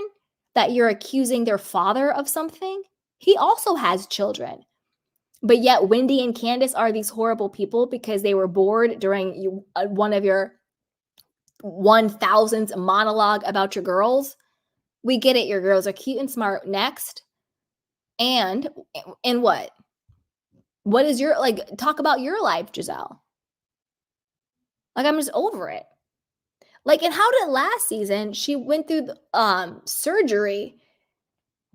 Does she have fibroids? Because that's like a big one. I feel like all the housewives have fibroids or something like that. She had some type of surgery, but she didn't. But the only time she talked about it was like for like a half of a conversation with her daughter. Again, weird and bizarre. You know, Gizelle can go because we don't need her. Ugh, that's really all I have to say about Gizelle. She can't read. She has no banter. She has no emotional bandwidth. She's dangerous to people's reputation. She takes zero accountability. She's not interesting to watch by any means. If you do come back, Gizelle, because you probably will, unfortunately, stop with the fake relationships. You faked it with Jason. You faked it with Jamal Bryant. Maybe just be honest about your situation. Either just say, you know what, I'm single, and just be single. Maybe date, show us your dates, pull a Sutton, get a dating coach or a matchmaker and go out on dates, or just say I'm dating myself and go to therapy. Let us watch that. Have girls' nights with adults, not your children, and let's see what that's like. If you're going to come back, actually show us your life and make your life worth watching. You know? But miss me with the fake relationships, miss me with the lies, and miss me with making everything about your kids.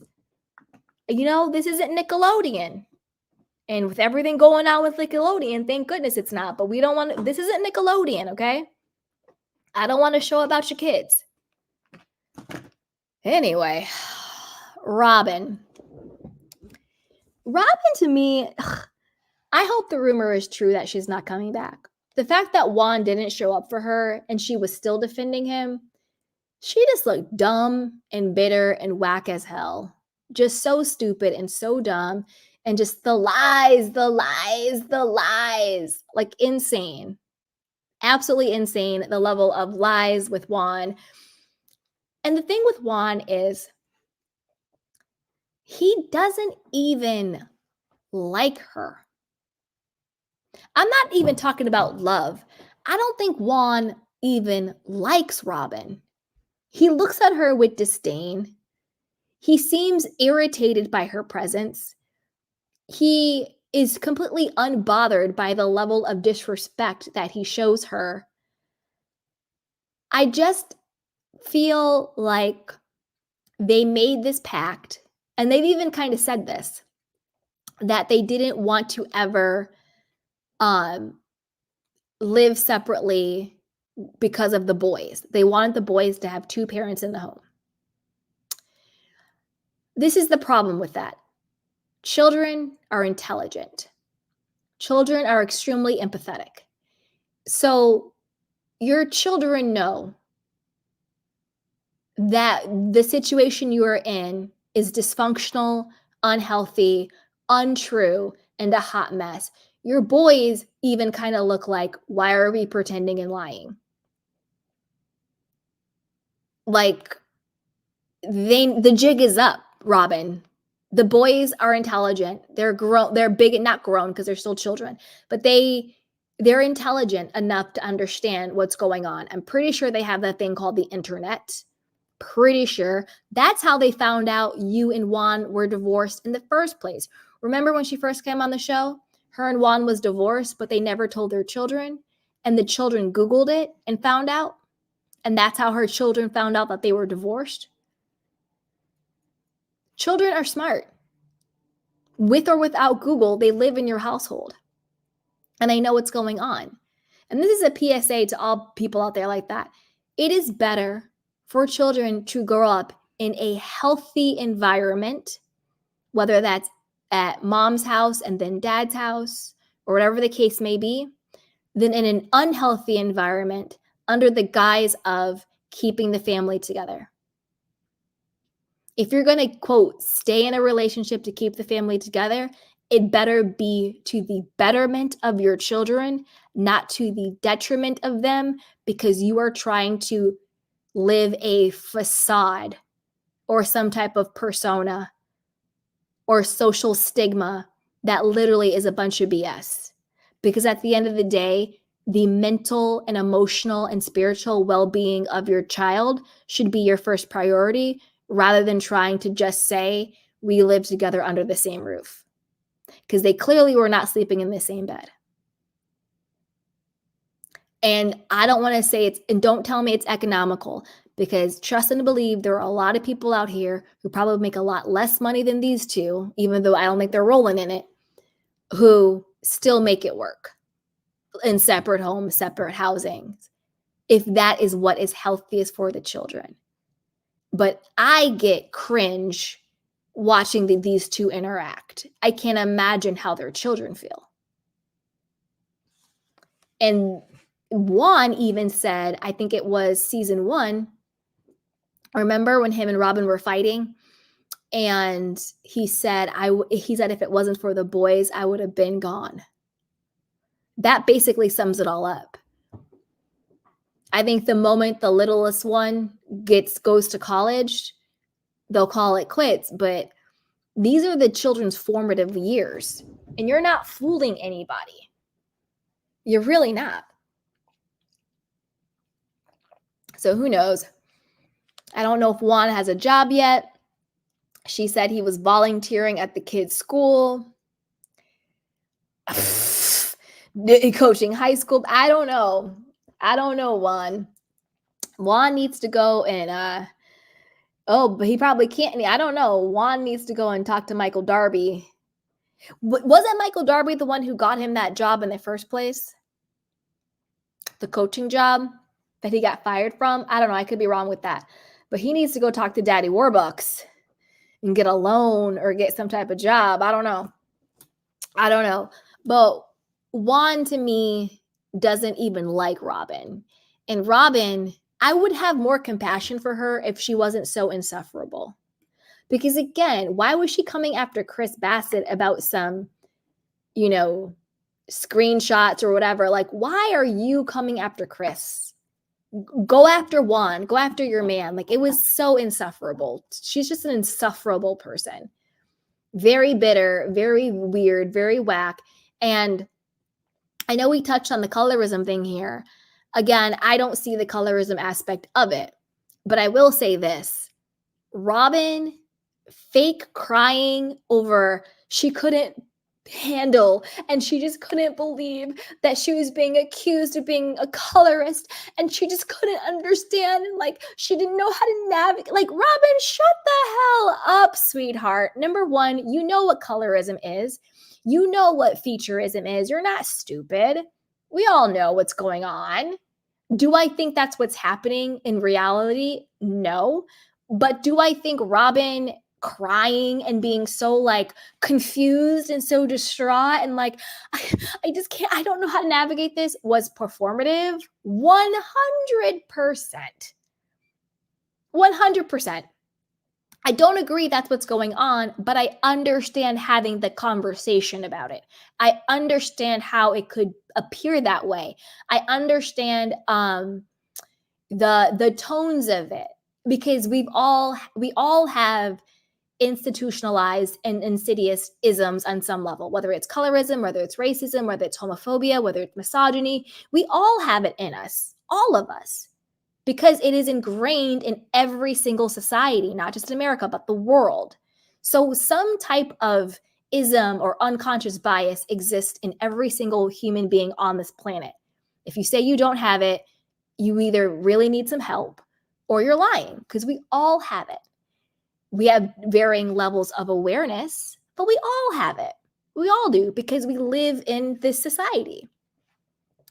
So of course there is that level to it. But do I think it's like this outward blatant thing? No, I don't. I don't agree with Candiace. I do think that Candiace was using colorism as a way to not take accountability for herself and for her own unlikability. I don't think people not liking Candiace or her not being liked by the other women had anything to do with the color of her skin. I don't. But I also don't agree with Robin's fake performative tears being so confused as to how they're having a conversation about colorism.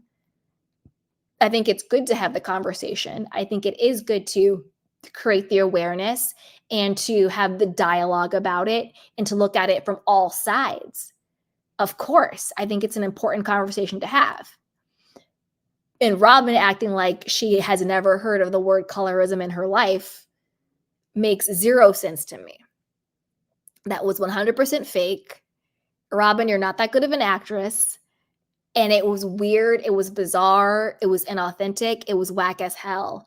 And I was very, very confused as to how the one time Miss Robin, I don't care Dixon, this is the thing she chooses to break down over. You're not going to break down over the fact that, you know, the entire world, your husband Juan was caught cheating with the girl from Canada, that he was caught canoodling with one of his female coaches, that he was fired because of his complicity in a student SA lawsuit from his job, and he's not working.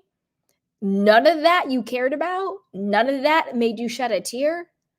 But now you're having a mental breakdown because how dare Candiace want to have a conversation about colorism, and you're so confused as to how that conversation could ever happen, and you just don't know how to navigate it. Girl, bye. Stop with the BS. You couldn't shed a tear for any of that. You couldn't shed a tear because Juan, once again, completely disrespected you and left you holding the bag and didn't even show up at the reunion for you and pretty much effectively got you fired from the show. Because I do think Robin and pretty much the entire cast was kind of put on notice. You know how Andy at the beginning of the reunion was like, so we're going to set an intention, which basically meant if you want to come back and collect this Bravo check, y'all need to start being real. That's basically what he said. And that's why Karen was shook and was like, yes, I have high hopes for all the women. We can do it. We can do it. Because Karen is basically like, I still want my 15 minutes of fame. I still want this Bravo check. Y'all better fall in line because I want to come back to the show. That's basically what happened, okay? And the fact that Juan didn't show up and the fact that Robin was still lying through her teeth, I think that's why Robin got fired. But she couldn't muster a care to give. It turns out I 100% don't care. You couldn't care about getting fired from your job, from all of that. But you're up here crying about colorism? Girl, bye. Girl, bye. Anyway, and to be honest with you, she even could have said how, like, because remember, like, in the beginning seasons with Katie, there was conversations about colorism then. When and Robin was like, and Gizelle, no, like, we're proud Black women, we're 100% Black, blah blah blah blah. Like, they were going off the deep end about being proud Black women. So it's like, you know, that there is conversations about, you know, color and shade and Blackness and what that means, and how that shows up and how people interpret it and all this stuff. You know, the conversation exists. You could have even said that. You could have said, you know what, I know colorism exists. I'm a proud Black woman, and this is what it is, and blah, blah, blah. She could have said that. But the performative crap, girl, bye. Girl, bye. Anyway, okay, and we already talked about Nneka, and we already know how I feel about her. So, yeah, there's that. All right, let's watch a couple of clips, and then we'll talk about it. All right, you guys. But before we do that, be sure to like, subscribe, and share. If you're having fun, then yeah, it's a free way to support the show. You know, a like or a subscribe or share it. It's a free way. So before we dive into our videos, go ahead and like, subscribe, and share. Okay? Love ya.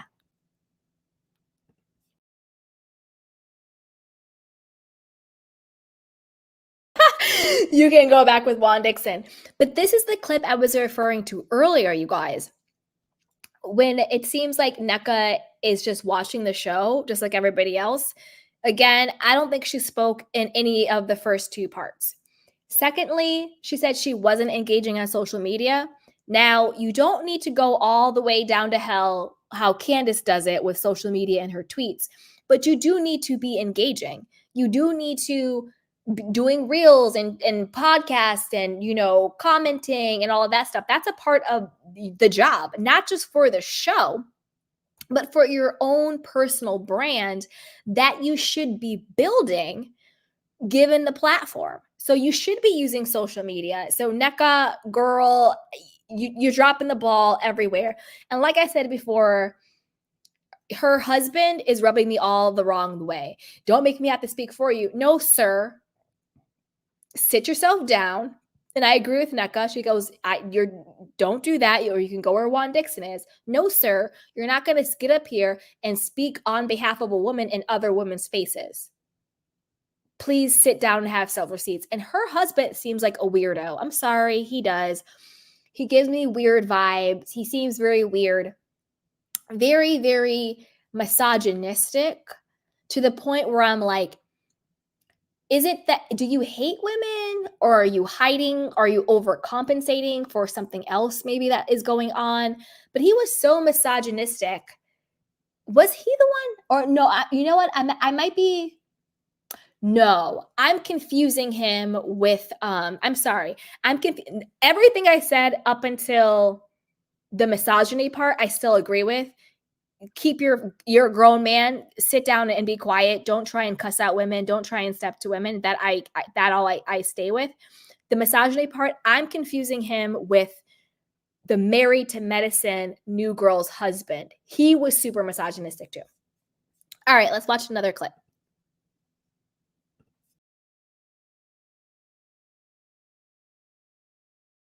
I've never.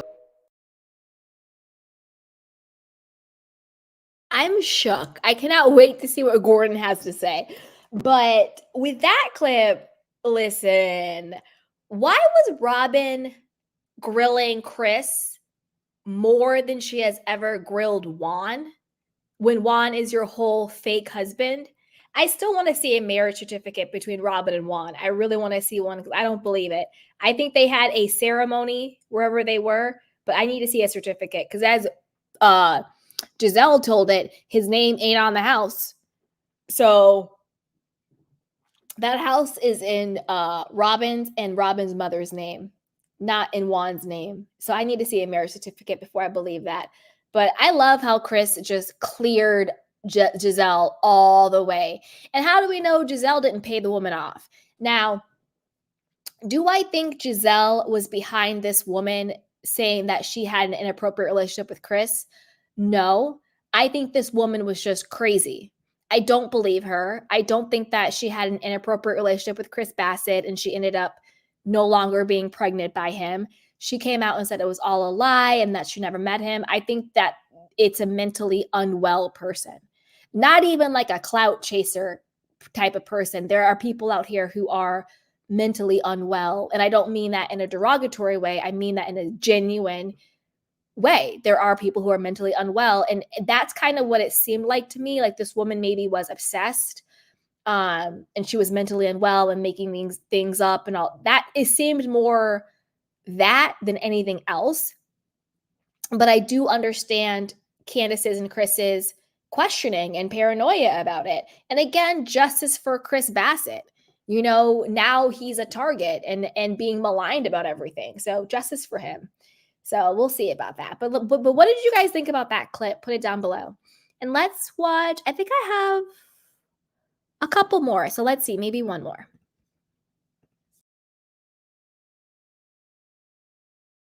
Again, like I said before, when it comes to Chris, I would never let anybody who is beneath me and never could be me knock me from any type of position.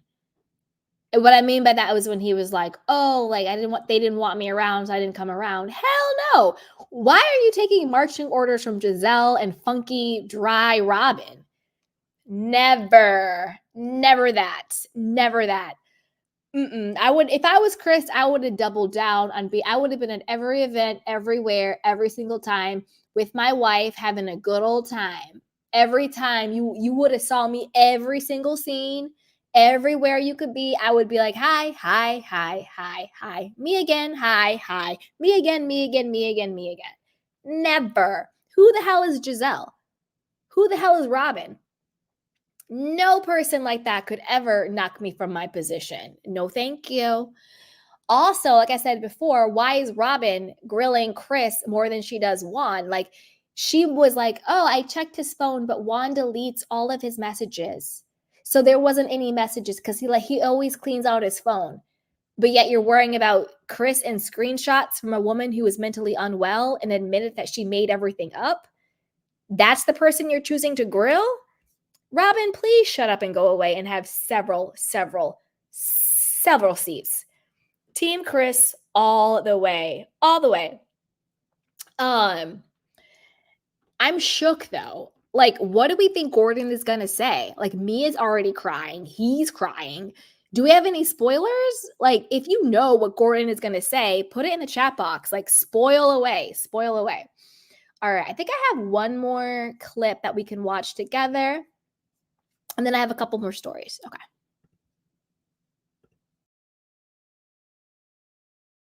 I had enough of Gizelle. But again, she can't be accountable for anything. Like, she can't say, let's just say, give her benefit of the doubt. She said Wendy's mom was evil, but she genuinely did not know that her mother was in the hospital. Again, girl, just say, I didn't know your mother was in the hospital, but I am so sorry that your mother was sick and she was in the hospital. And when I said that, she was there. And I also apologize for calling your mother evil. She never even acknowledged that. You know, if you're going to call somebody's mother evil, whether that person's mother is in the hospital or not, you should apologize for that. Now, do I think Wendy's mother is evil? No. But do I believe what Nneka said about the shrines? Yeah, I do. Now, I don't know why Gizelle was calling Wendy's mother evil. I'm not sure. I don't know if it had to do with the shrines. I don't know if it had to do with something else. I don't know why she said that because I don't remember her saying it, but I know she did say it clearly because that's what they're talking about. So I don't remember the context of it. But again, if you're calling somebody's mother evil, just acknowledge it and be like, you know what? I'm sorry I called your mother evil and I take it back. She couldn't even do that. It was so stupid. So dumb. Oh, Sharon said, I think he's going to say he's sick again. Yeah, I hope it's not true, but that's what I think. I agree. I do think they're going to say you guys probably, I think that's a good guess, Sharon. On a gut level, that feels and sounds right. I hope it's not true, but I think they're going to say it again. And maybe that's also a part of his depression. being diagnosed again or something going on and he's sick. And that also goes to Mia being cold-hearted. I think Mia is just trying to leave Gordon in the dust, get back with this ink guy who's just using her and wants to just, be free and live her best life and screw him. That's what I think. I mean, it's sad though. It's really sad. Okay. Let's see if I want to do another story or what. Did you guys hear this rumor about Monique joining the show? Or people are asking Monique to come back to the show. Let's see what Miss Monique has to say. So this is according to Reality Blurb. It says Monique Samuels responds to fans asking her to return to Rohop after Candiace's exit from the show. See her post and let's talk. The reunion of the Real Housewives of Potomac hasn't even aired yet, and there's already major casting news. It has been confirmed that Candiace Dillard Bassett will not be returning for season 9. After the announcement, many Rohop fans felt that Monique Samuels could return now that Candiace won't be there. Fans will recall that Monique and Candiace don't get along. They even had a pretty big altercation on the show, which is one of the reasons Monique left. Since Housewives, Monique starred on the Love and Marriage DC for a short while. Now she hosts a morning radio show and still has her essential oil line. Fast forward to now, and Monique is making no secret of the fact that she does not want to return to Rohop. After the news of Candiace leaving the show came out, she took to Instagram to post a selfie that contained the caption, "Nope, don't ask." It became clear to fans that what she meant by that. She also included a link to where people can hear her on the radio. And that's what's on the screen. Of course, this isn't the first time Monique has been candid about not wanting to do reality TV.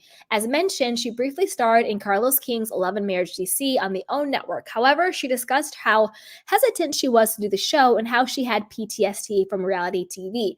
It wasn't long before it was announced that she was leaving the show. Monique has also previously said that she turned down doing the Real Housewives Ultimate Girls Trip because she didn't want the toxicity and because she feels like a different person than people are expecting. Of course, Monique's life has also changed since leaving Rohop. She and Chris divorced in 2023. Though fans may never see Monique on reality TV again, it seems she stays active on social media.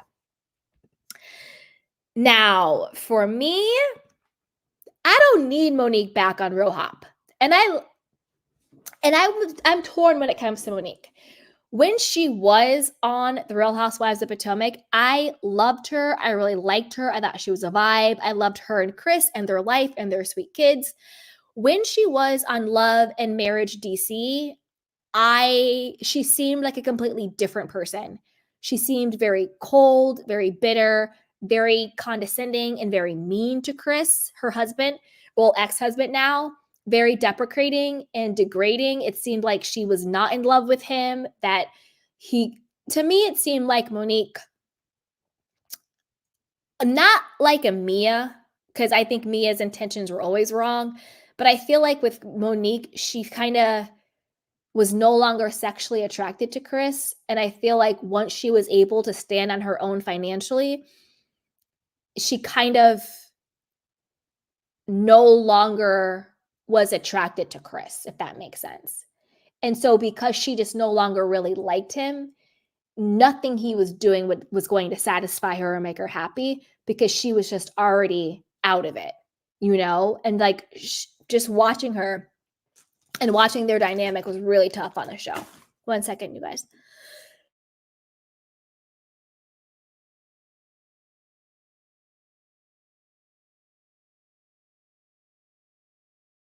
Okay, I'm back, which is like really toxic. So, and also like if we're doing recasting on the show, my number one thing is I want new people on the show. I want fresh faces. I want new people. I want married people. I don't want people going on the show to get divorced. I don't want people going on the show that are in toxicity. I want to see people who are married. I want to see people who are happy and people who are thriving. I don't think Monique is a fit. And I think that Potomac itself needs a reboot. Nothing against Monique personally, But I'm also tired of just recycling people. Like, if somebody has been fired, if somebody has quit the show, if somebody has been put on pause, let's just leave it there and let's get some freshness back, you know? So we'll see. And justice for Chris Samuels. Who knows? But let me know what you guys think. You know, put it down below. Like, would you want Monique back, or do you think her time on the show is up and let's get some fresh blood about the situation? And I actually don't believe that Monique and Candiace don't get along. What I think happened with their fight was a couple of things. One, I think Monique was going through her own stuff at the time. I also think Candiace was going through her own stuff at the time. I also think there was a lot of egging on and gaslighting and pitting people against each other from Gizelle and Ashley and Robin. And also, I think the fact that Candiace was supposed to be Monique's really good friend, never told her about all the girls getting together and saying, oh, next season, let's go after Monique and her family and her husband and the paternity of her child. And Candiace never said, hey, sis, listen, these girls are plotting to take you and your family down. Candiace told Karen, and Karen was the one who told Monique. And so that kind of put a ridge between Candiace and Monique. And as we know, Candiace is a pick-me. She doesn't have a lot of self-esteem. So when Monique was being colder to her and withdrawing, Candiace then, you know, started with that mouth with Monique. I thought we were cool. I thought we were friends. Very similar to what's going on with her and Robin. The moment that Candiace kind of feels like she's losing your validation, she will strike out and lash out because she needs it so much. I actually think these two women had a lot of love for each other and a lot of friendship, but they let outside forces pin each other down and tear them apart, divide and conquer. And I think that their friendship and their physical altercation was sort of a culmination of a lot of different factors. I don't think it was just Candiace's mouth. And I don't think it's that Monique is this crazy, violent person who can't handle her temper. I think that it was a perfect storm of something popping off at some point. And I agree 100% with what Candiace said when Gizelle at the reunion was like, I had your back in season 5 with what happened with you and Monique and you and Monique fighting. And finally, Candiace had the clarity of mind and the common sense, because I was saying this from day one, Gizelle does not like you, Candiace. She just hates Monique more. She's not defending you, Candiace. She's offending Monique. And it was so refreshing for Candiace to finally see that. And Candiace said, you weren't defending me, you just hated Monique. And that's exactly what it was. Those women, Robin and Ashley and Gizelle and all of them, they were not defending Candiace because they actually cared about Candiace. They were only doing it because they wanted Monique out, because they hated Monique. And again, like I said before, they hated Monique because they were jealous of her. The moment she had a husband, the moment she had, oh, you don't have a home? Oh, I have 4 homes.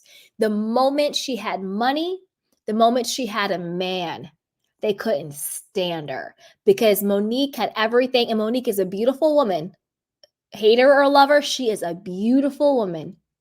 And at the time, she was married to a man who loved her. She had her beautiful kids. They had money. They had homes. They were set. She had everything that they did not have. And when I say this, I also want to be very clear. When I talk about them being jealous of Candiace because she's married, of Monique because she's married and has money and all of this stuff, and they're jealous because they're bitter and they're negative and all of that stuff. I want to be very clear when I say this.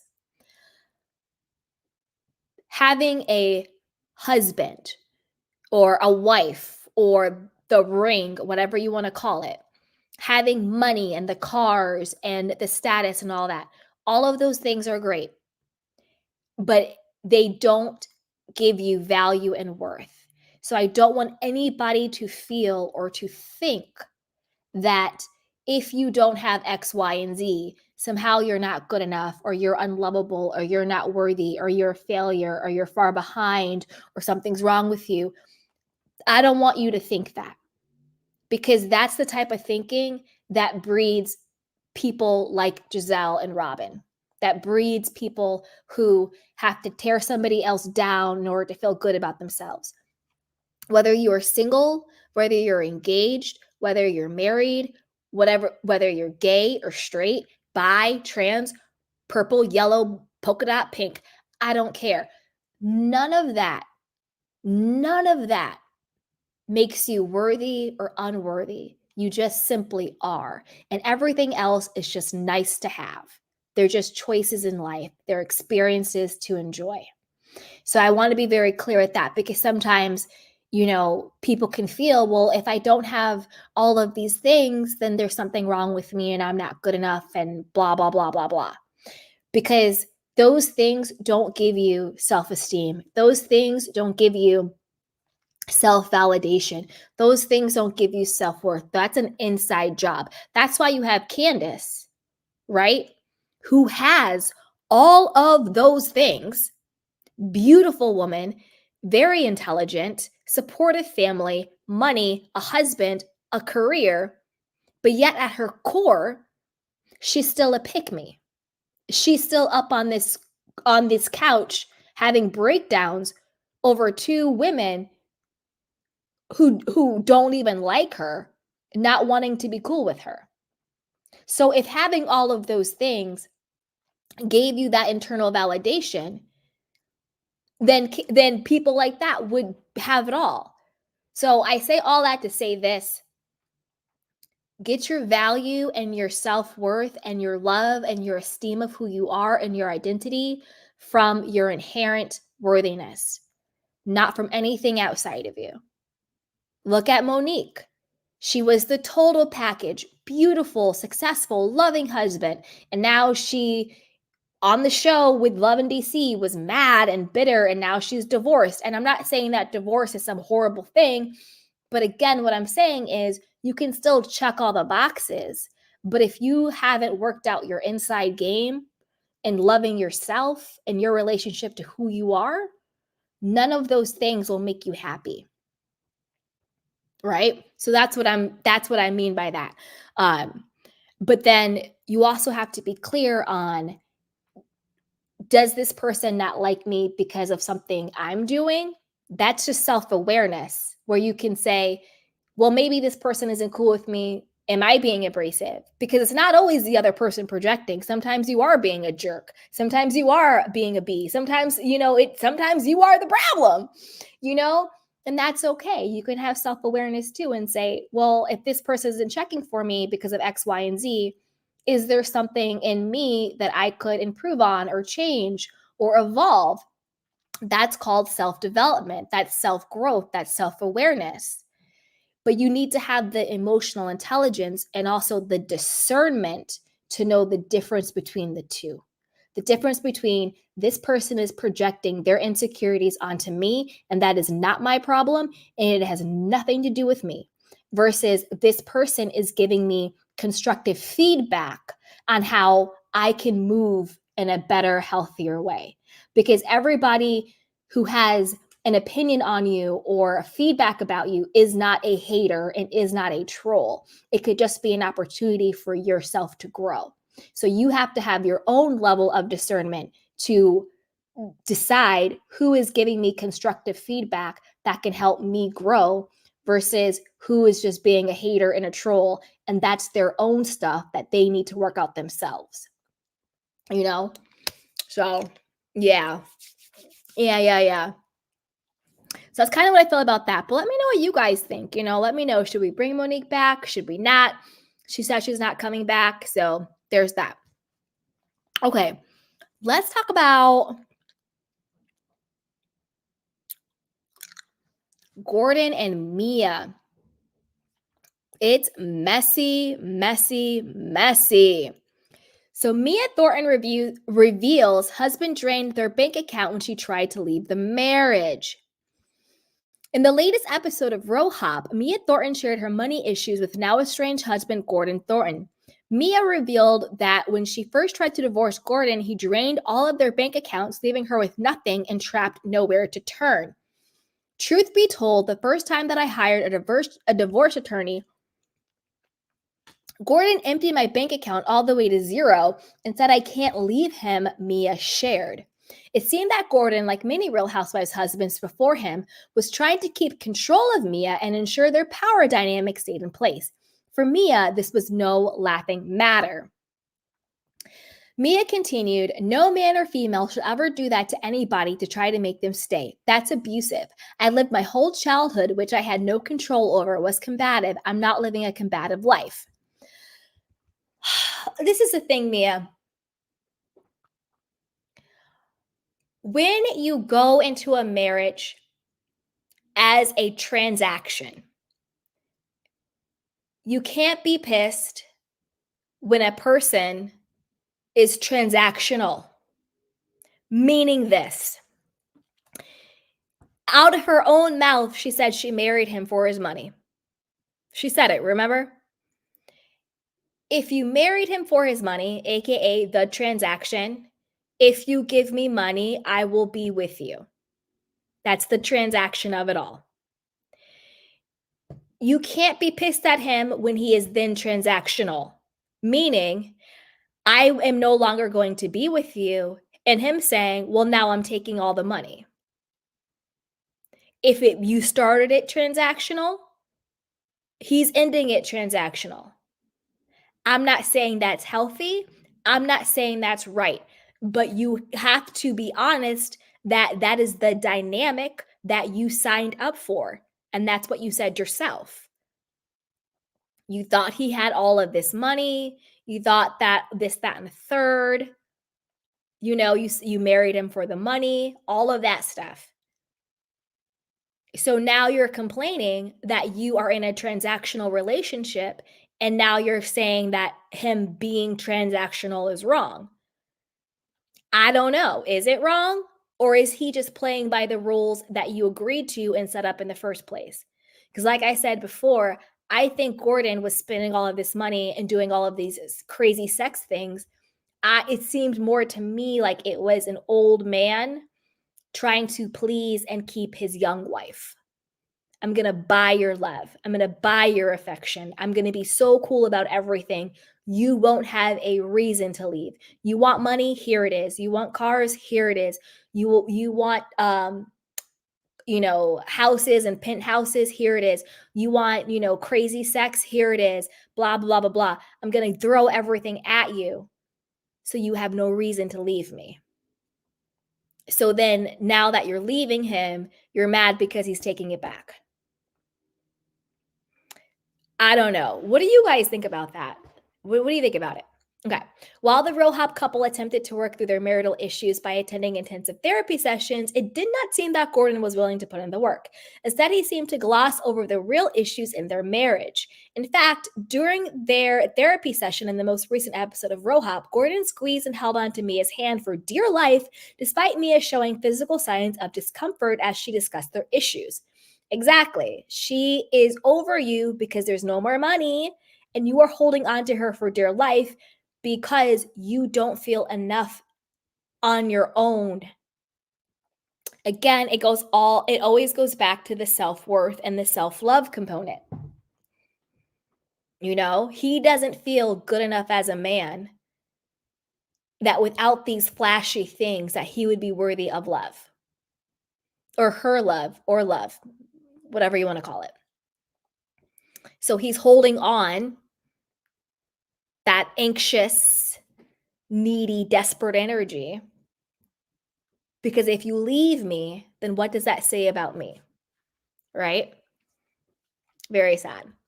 And I also want to be clear about this, that just because someone wants to marry someone who has money does not mean that their relationship or marriage is transactional. And it also does not mean that that person is a gold digger. And it also does not mean that that person is just marrying someone for their money. There's a core difference. When you have the intentionality of these are my values and my standards that I want to have in my romantic partnership, and one of those things is financial stability, because that makes me feel safe. And I want a partner who makes me feel safe. I want a partner who I can entrust with my children to feel safe if you choose to have children.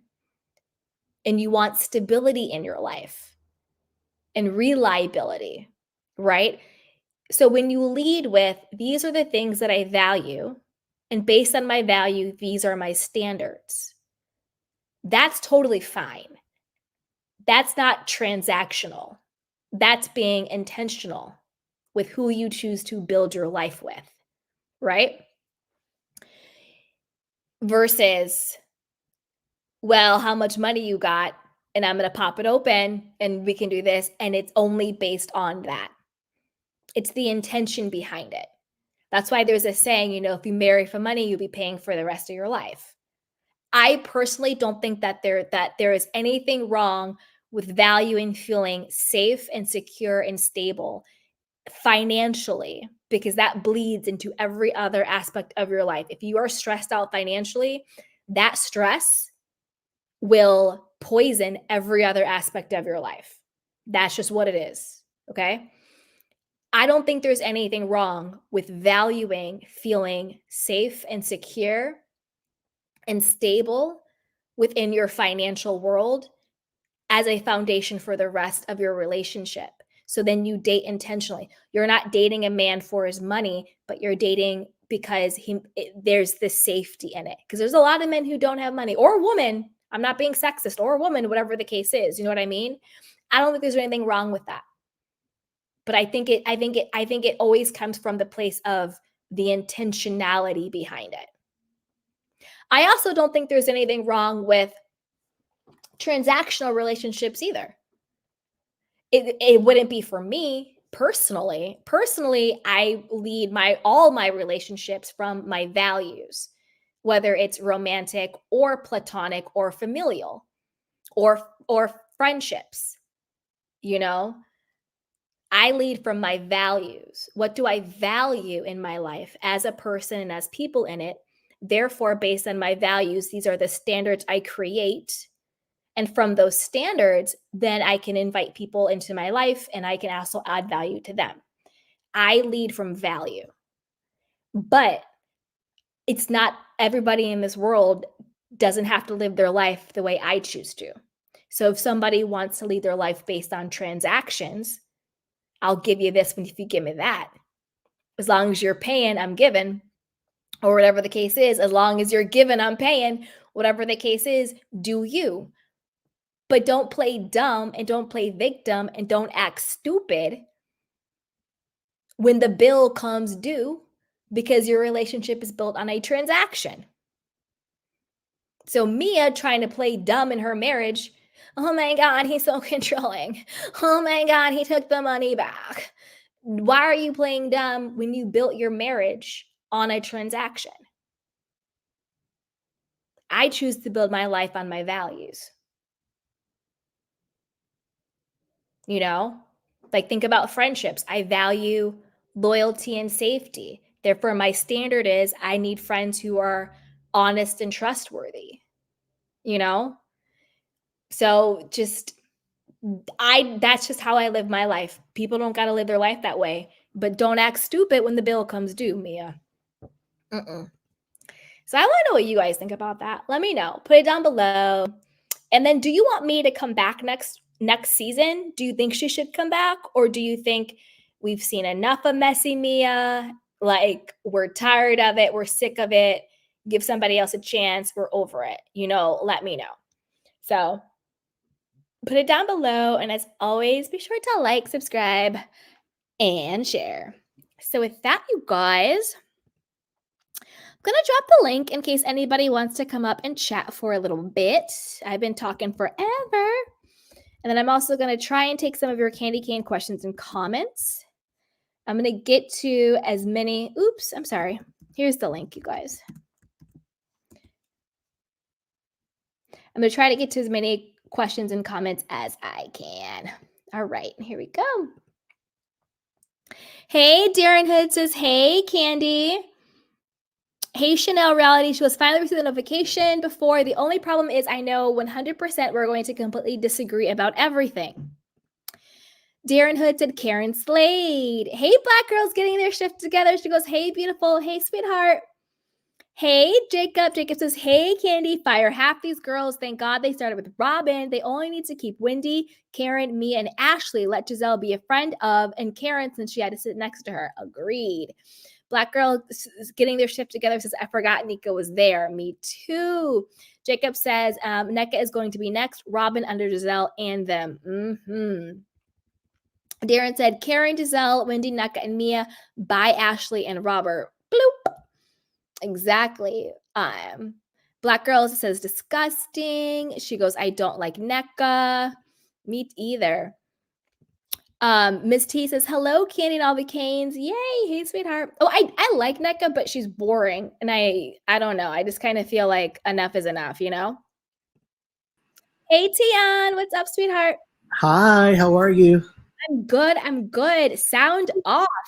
I just want to say I really do appreciate at the very end you going into, you know, knowing your self-worth and finding that value within yourself and that safety within yourself and just like, you know, knowing like who you are, you know, and I think that's like amazing. And I kind of want to go into a more kind of, I guess, psychological aspect of why Candiace wants to be like so badly. And I think it's because her relationship with her mother, you know, is extremely strained and she can never do anything right with her mother, for her mother, right? You know, I think she sees these women and they're not that much older than her, but they are older than her, right? So she's like, oh my God, like I can't even appease or like, you know, please these women. So it frustrates her when you should really find that within herself and be like, I don't need to please or appease anybody. I need to stand in my ground. I need to stand in my truth. And I need to maintain my values and my dignity. And that's worth more than approval from anybody else, you know? 100%. I think the same thing with Mia is, you know, her mother was a drug addict, right? And I think that for her, you know, maybe growing up, and I don't know, like, you know, like she didn't grow up like, you know, affluent. I think for her, the easiest thing for her to think of security is money because she doesn't know what a great relationship is. She doesn't have that, you know, example. So I think that's kind of like it, like, you know, in that aspect, in like how you really kind of, you know, as an adult, you fight your childhood battles and how we all, you know, got a little something to work on. Of course. Oh, yeah. I will say this. I think with Gizelle and Robin, I think that, and I think this goes across all the shows, people who speak or talk the most reckless are the people that have zero things going on. Kim Zolciak from Atlanta, Lisa Rinna from Beverly Hills, Tamra Judge from OC, Robin and Gizelle from Potomac.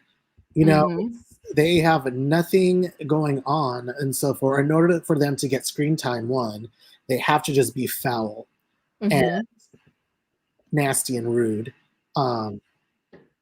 and that's like their MO, you know. And Bravo likes it because they're like, hey, we don't have to tell them to do anything; they're just going to be low in the gutter, you know, across, you know, anytime they want. And that's like kind of like their quote unquote personality, you know. Yeah.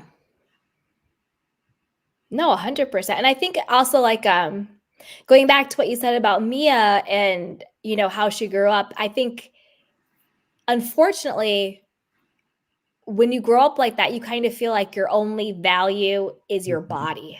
Yeah. Like they don't like realize that like, no, your value is like yourself, like who you are. You know, it's like your boyfriend doesn't buy you a bag because you do a sexual favor for him. Your boyfriend buys you a bag because you deserve it. Or You know? he's thinking of you. Like, yeah, definitely. Yeah. Yeah. But I think for her, I think maybe seeing her mom and growing up, I think every single kind of example she had was probably transactional. You know, 100%. And so I think for her, that's where she, kind of thinks that she should be. I think that's how she kind of navigates her life, 100%. And I think that's kind of, it sucks. I don't know. And I feel really sad because these people, like, not these people, but like, saying just in general, people on television or married people or people with children, like you kind of pass that on to, your children. And then they think that that's how they're supposed to, be in a relationship, or, they see these things, like including like, Robin and Juan, like their kids are intelligent, like you said, they're empathetic, and they also like are just smarter than we ever think, right? They hear things, they know things, and to show that like, by all means, you should stay in a relationship that you are not, in love with the other person, or, not happy in, is the way to go. It's just, it's sad, No, it is really sad. Especially for like the young boys, you know what I mean? Like, seeing their mom kind of just be like, oh, whatever, and their dad like absent, for the most part, like, it's really sad. And so in that aspect, I feel bad,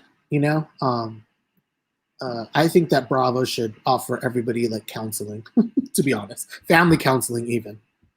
I do too, but they need to do it in like a genuine way, because then in that lawsuit, it was like, oh, there's like some Bravo therapist, but the therapist is really there to sort of like, they're more like on Bravo's side than like caring about like the client's health. They're trying to like make you step back from that ledge, you know what I mean? They're not there. And I'm not saying, I don't think it should be televised. I think it should be like a full-on like licensed, family therapist, I agree. that is not, trying to be on the, like that one lady who's on all the reality shows, the blonde lady. And I think that they should have that, in the way that, in most corporate America, like, part of your benefit package now is you get like, so many free sessions, or, your mental, a therapist is kind of included into your medical package. But I think that one, it would probably Bravo would probably go down, because Bravo just likes, all this craziness. But I think it would be very beneficial for, all of the people, whatever the Bravo celebrities or whatever they call them, to kind of be better, and do better, because at the end of the day, I don't know, maybe I'm just the only one, but I like to see people grow. You know what I mean? I'm like, oh, cool. Like 100%. Like I was saying that about Candiace. Like she grew on me because she grew as a person. Yes. And, definitely. And you can kind of see her restraint, where now she kind of responds before she really reacts, Exactly. And those are like two different things, right? And I think that she's like learned, and maybe she's watched, and I don't know, like maybe she's, again, same thing with Chris. I think in the past he would have went in on Gizelle and been like, extremely like heated. And I think like when he was like, getting her, like he did it so eloquently that it was like, there's no way to say that like he was literally speaking the truth and standing up for his wife, yeah. And on a lighter note, I think that Wendy and Eddie are so freaking hot. I think they're the hottest couple. Aww. I think they're so hot. They're so gorgeous. I like, oh my gosh. Yeah. They're so sweet. Like I love seeing like couples who are like in love. It's like the sweetest, cutest thing in the world. You're like, oh my God, you're so in love. I love you. Totally. All right. Totally. Love it, Tion. Hey, Chanel Reality. Hey, Adam. Hi, Candy. Hi, guys. Hi, Tion. Hi, everyone. Hello, everybody. Hi. So, Chanel, you sound off first, and then after Chanel, you go Adam. I have so much to say. but I'm not gonna say it all because it'll be until next week. Okay, but- I'm putting a timer on for 5 minutes. Thank you. Put the kibosh on me. I understand. You said so much, and initially I was like, "Oh, she's gonna irritate me." Not because you're a bad person, but just because we disagree on certain things.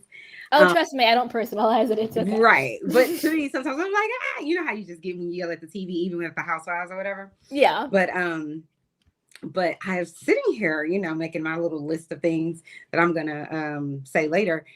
I was just like, get in my life. That's why in the comments, I was just like, is she low-key like a life coach? Like, I'm understanding some things.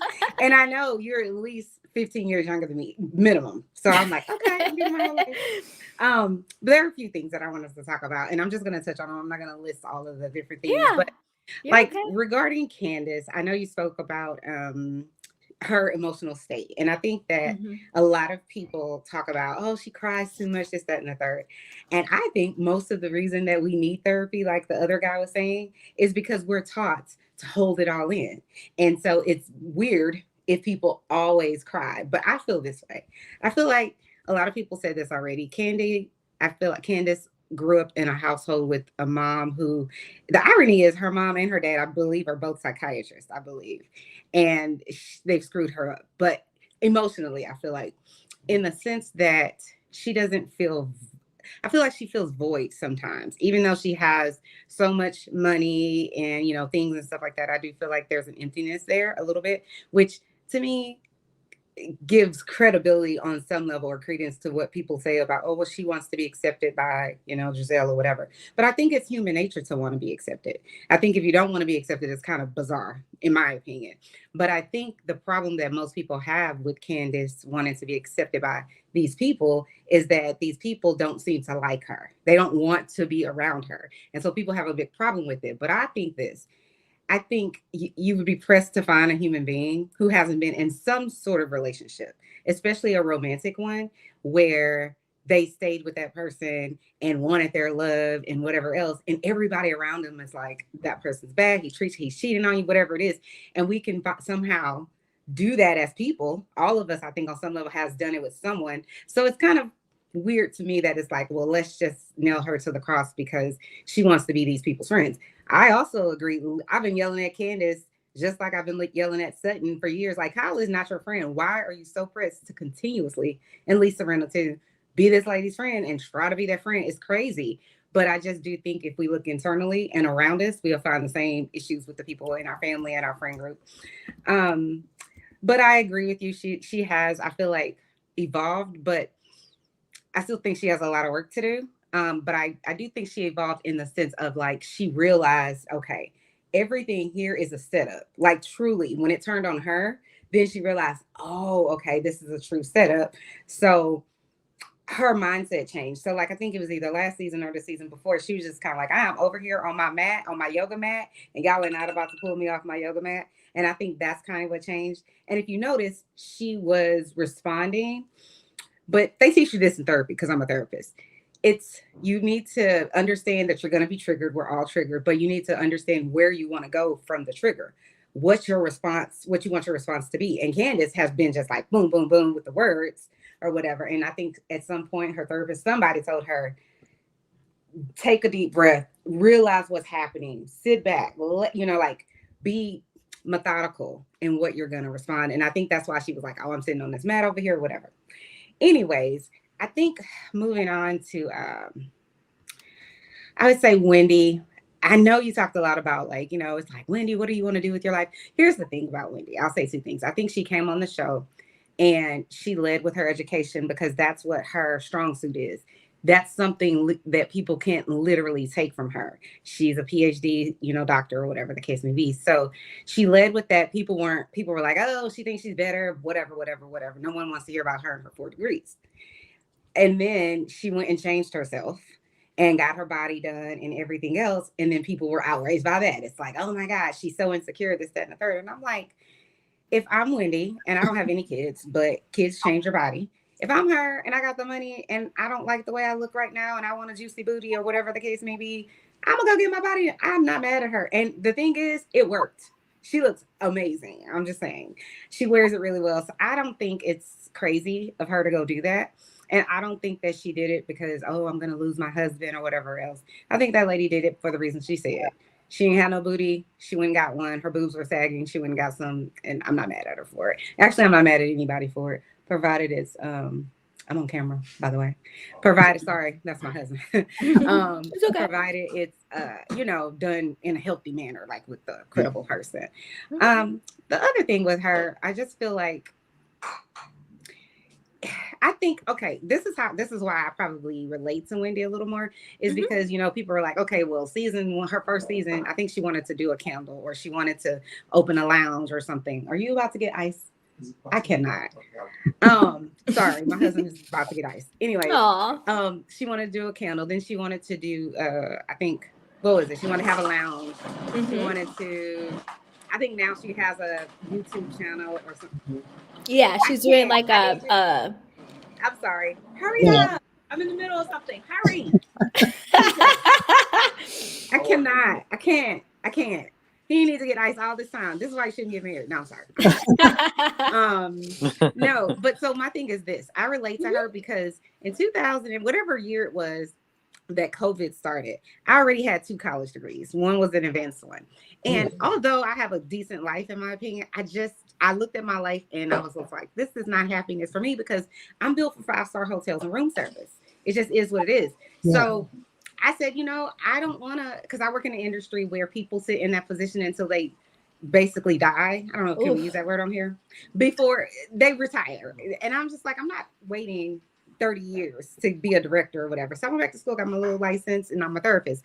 And it changed my life because at the end of the day, I like to help people. That's why I'm a social worker, right?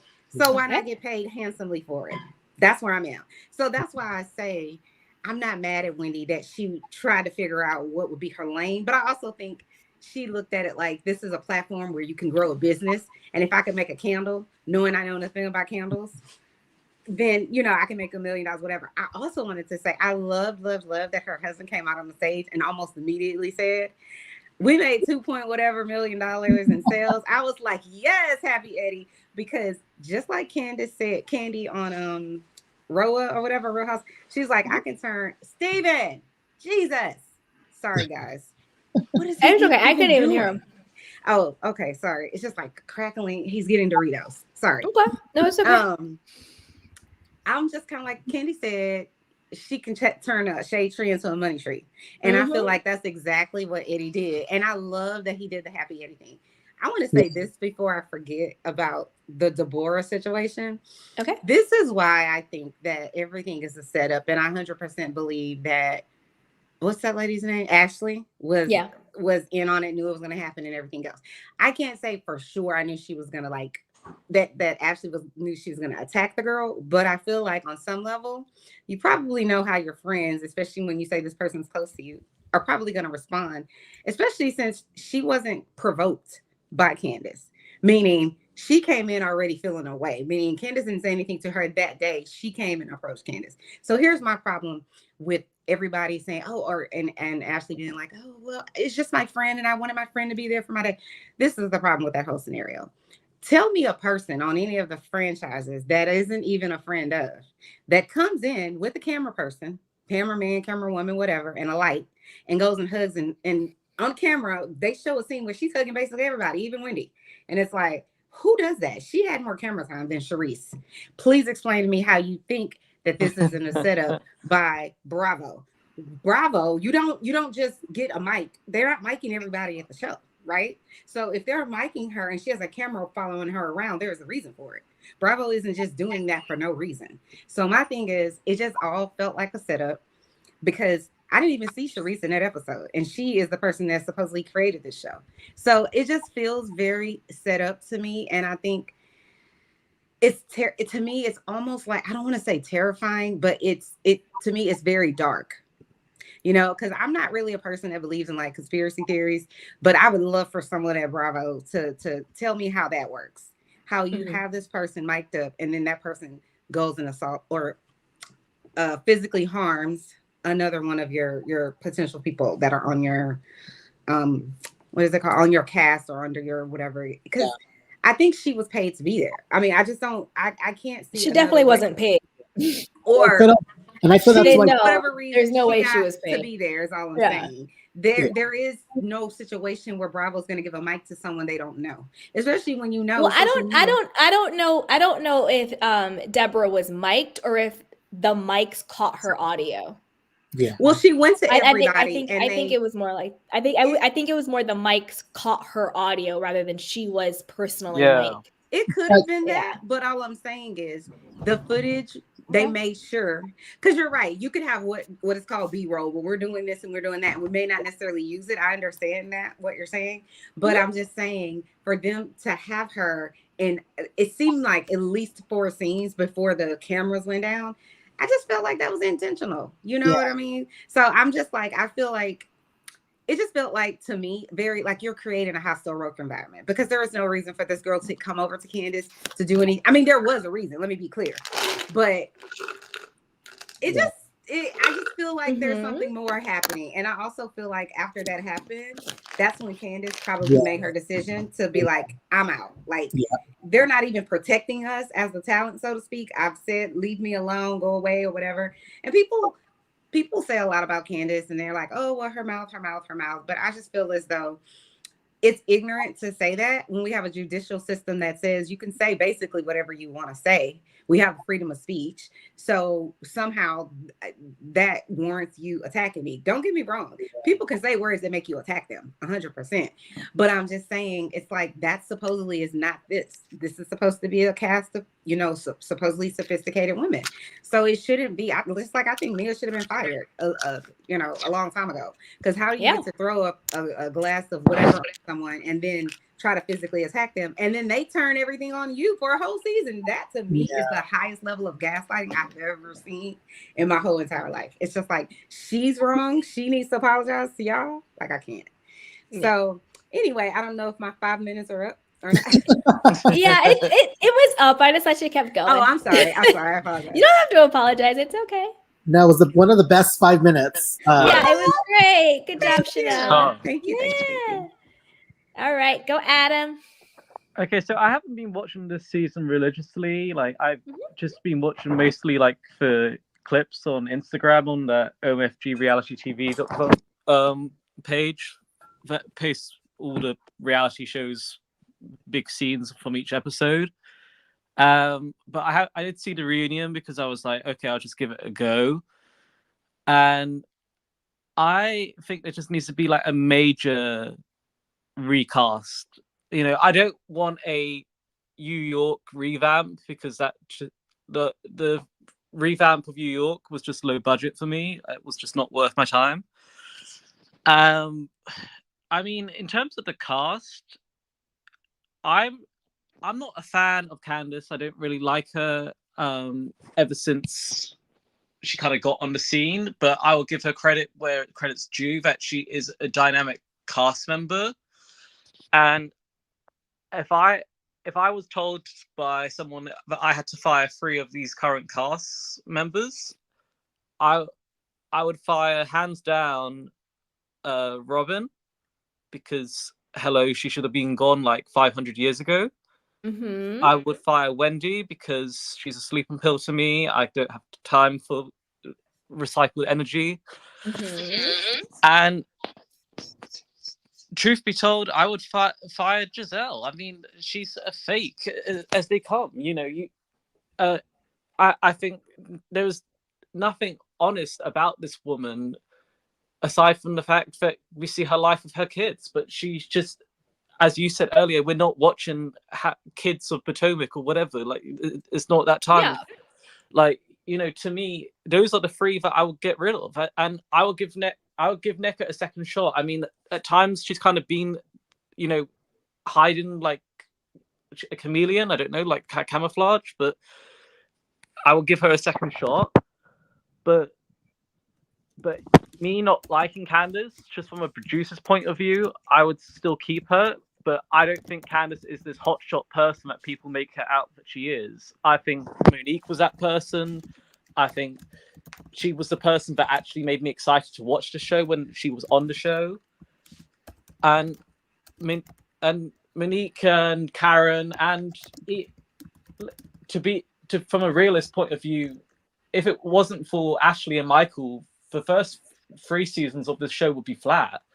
Like, Ashley, I think, she's had a lot of big, significant parts to the show. I mean, she's not the be all and end all, but she's done her part.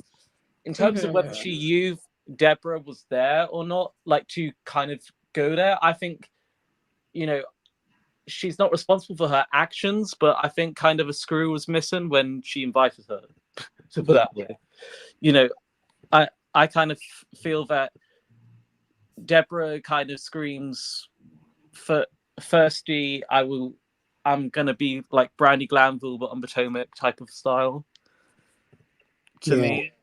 And I kind of think what the show needs is kind of a break. I mean, for example, like with New Jersey, when Teresa went to jail, they put the whole thing on pause. They were like, we don't give a flying stuff. She's the main person. Let's just rest it out for a year.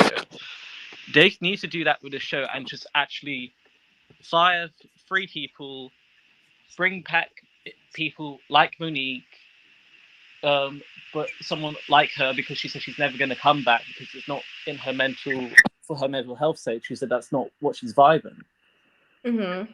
I think they need to put this on a pause for a year, and don't do what they're doing with that Dubai Housewives show, because literally I've forgotten what Dubai's point was now, because like we've been waiting 500 years for that to return. but to me, I kind of think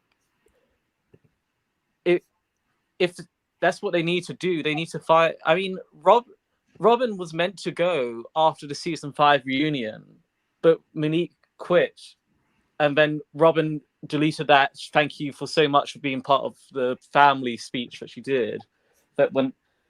And I kind of feel that, in the first 2 seasons, especially with Karen, like, we were sold Potomac as old money, we're gonna, we're a town full of wealth and what have you, but then it just got ever since Monique left the show, and Mia came as the replacement. I don't know. I just don't think it can just be picked up like how Beverly Hills is being picked up already. Supposedly they're going to film at the end of this month. So I don't know. What do you think about it being on pause for a decent year, Ken? I think that I don't care how long it's on a pause for. My biggest issue is I think it needs a recasting. If they could find 5 amazing women and bring back Karen in 2 months, then bring it back in 2 months. So for me, it's not so much the longevity of the pause, but like the productivity of the pause. Because the way it's working now, this ain't it. Like, I don't think Ashley needs to come back for what? Nneka, I think she could be a one-hit wonder for me. Nothing against her, but I'm not sure if she has what it takes to like be that persuasive, if that makes sense. I could see her doing like a YouTube channel. I could see her being TikTok, like a Nara Smith or something. Robin's fired, bye-bye. Gizelle, what? Karen can come back. Mia, I agree. Like with Mia, it's like you go from someone like, and I'm not trying to shame any woman or be like, this is a worthy woman and this is not a worthy woman. I don't mean it that way. But based on the premise of the show, well, I guess based on the premise of the show, we could do Mia or what's her name? Monique. I don't know, but they are 2 very different vibes, I guess is what I'm trying to say. But I think Mia at this point, it's just too messy. It's just too much. Yeah. She can go. Candiace is leaving. Wendy, I like Wendy. I love her family. I love Eddie. But at the same time, I don't think she's a necessity to bring back.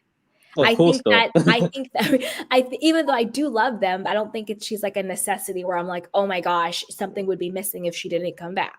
Yeah. So I would rather them find maybe even like a new city. Like we don't have to recycle the same city over and over. There's so many cool cities that are not being explored that have ton of money, ton of lifestyle, all of it. And I think that what happened with Housewives that actually did it a disservice. People are like, nobody wants to come, like nobody with real money wants to come onto the show. Well, that's because the show became about table flipping and exposing people and fighting rather than what it was supposed to be about, which was like how the other half lives, and look at these affluent women living these amazing aspirational lives. So I think if it went back to more of that and maybe did different cities and fresh stories, then I think that would be better. But I kind of want that season 1 Beverly Hills energy type style.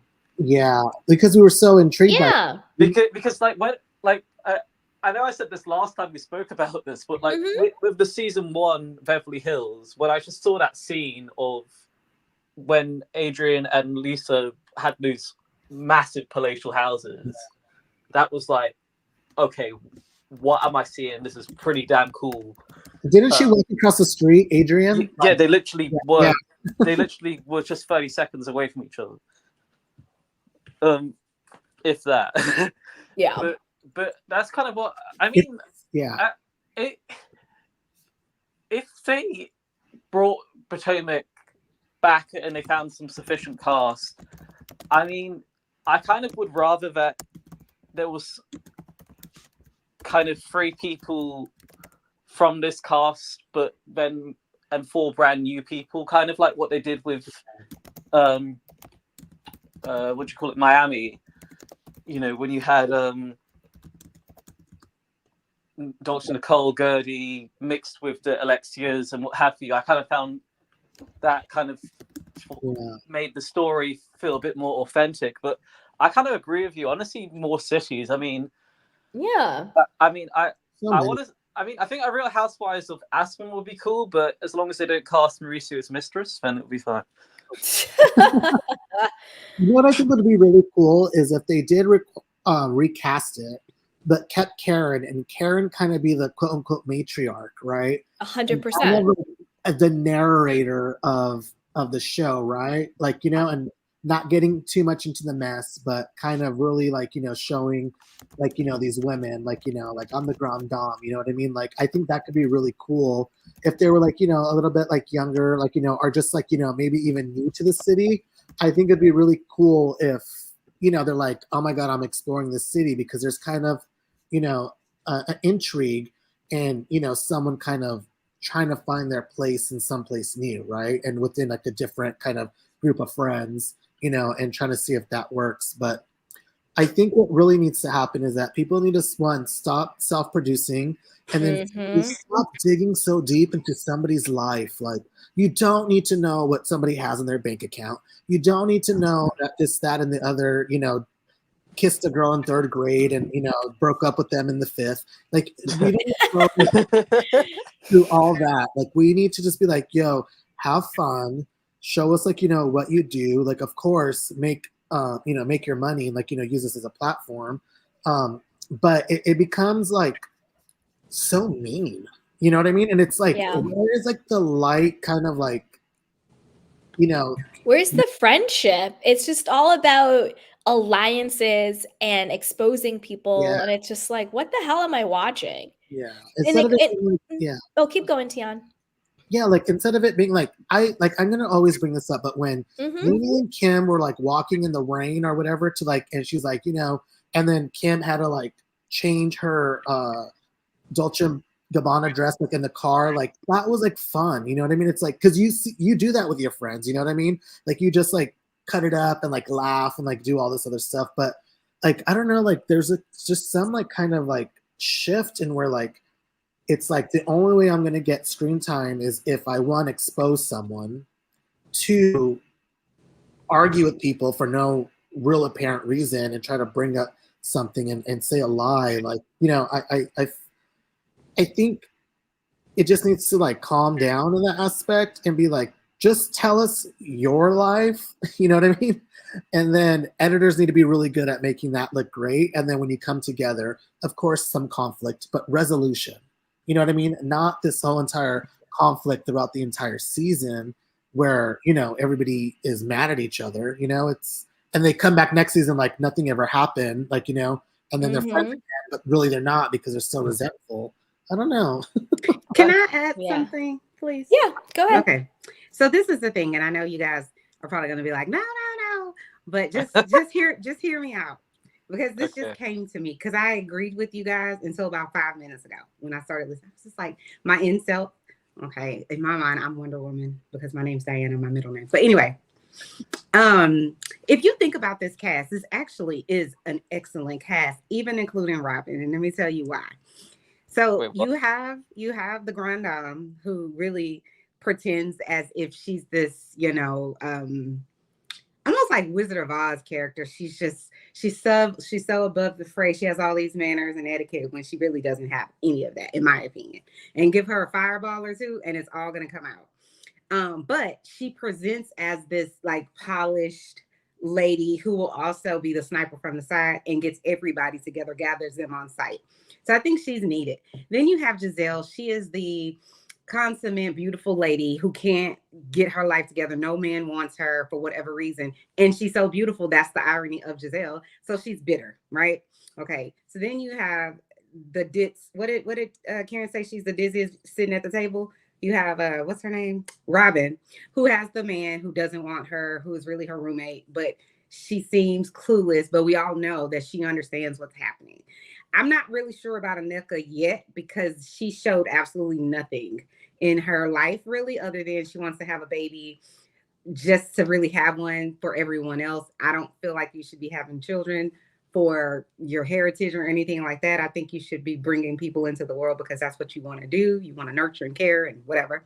Then you have Mia. You, Candy, brought Mia to a whole different level to me. I never thought about this, but the fact that Mia came on this show, I think Bravo looked at her like she's a perfect storm. She's this younger, somewhat pretty. I wouldn't put her in a beautiful category, but I think aesthetically she looks great on TV and all of that.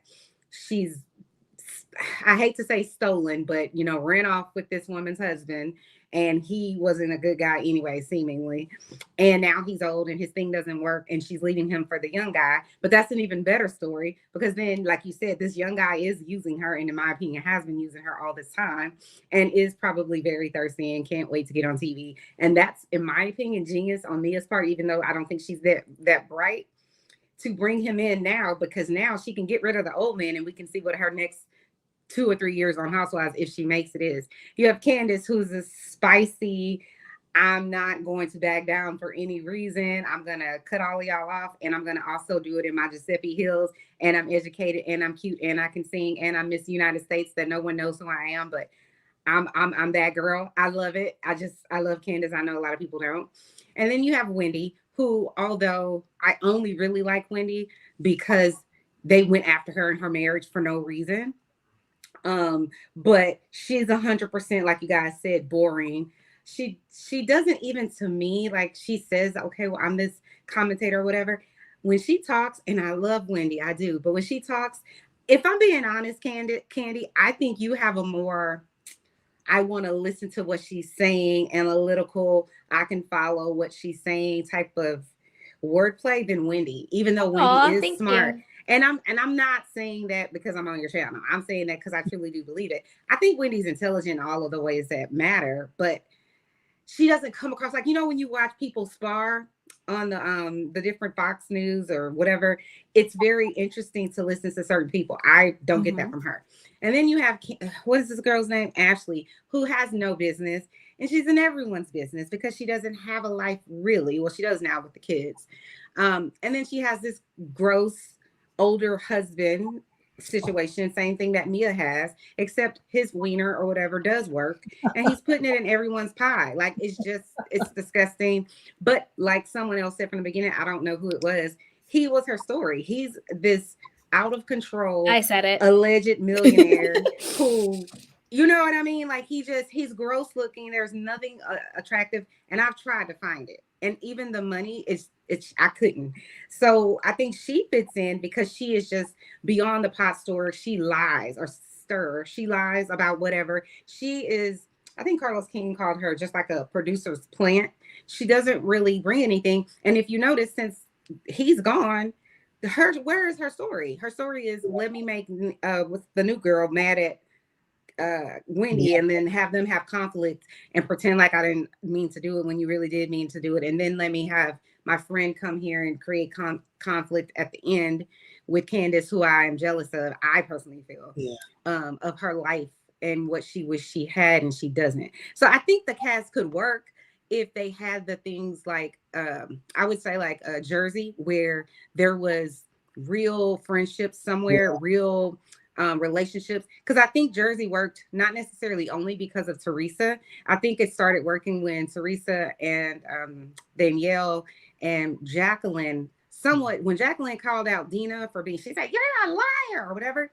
And Candiace and them and not Candiace, but the other lady, I forget her name. She was like the matriarch. Caroline. When they just Caroline, when they were just like, we are family, we are like the mob.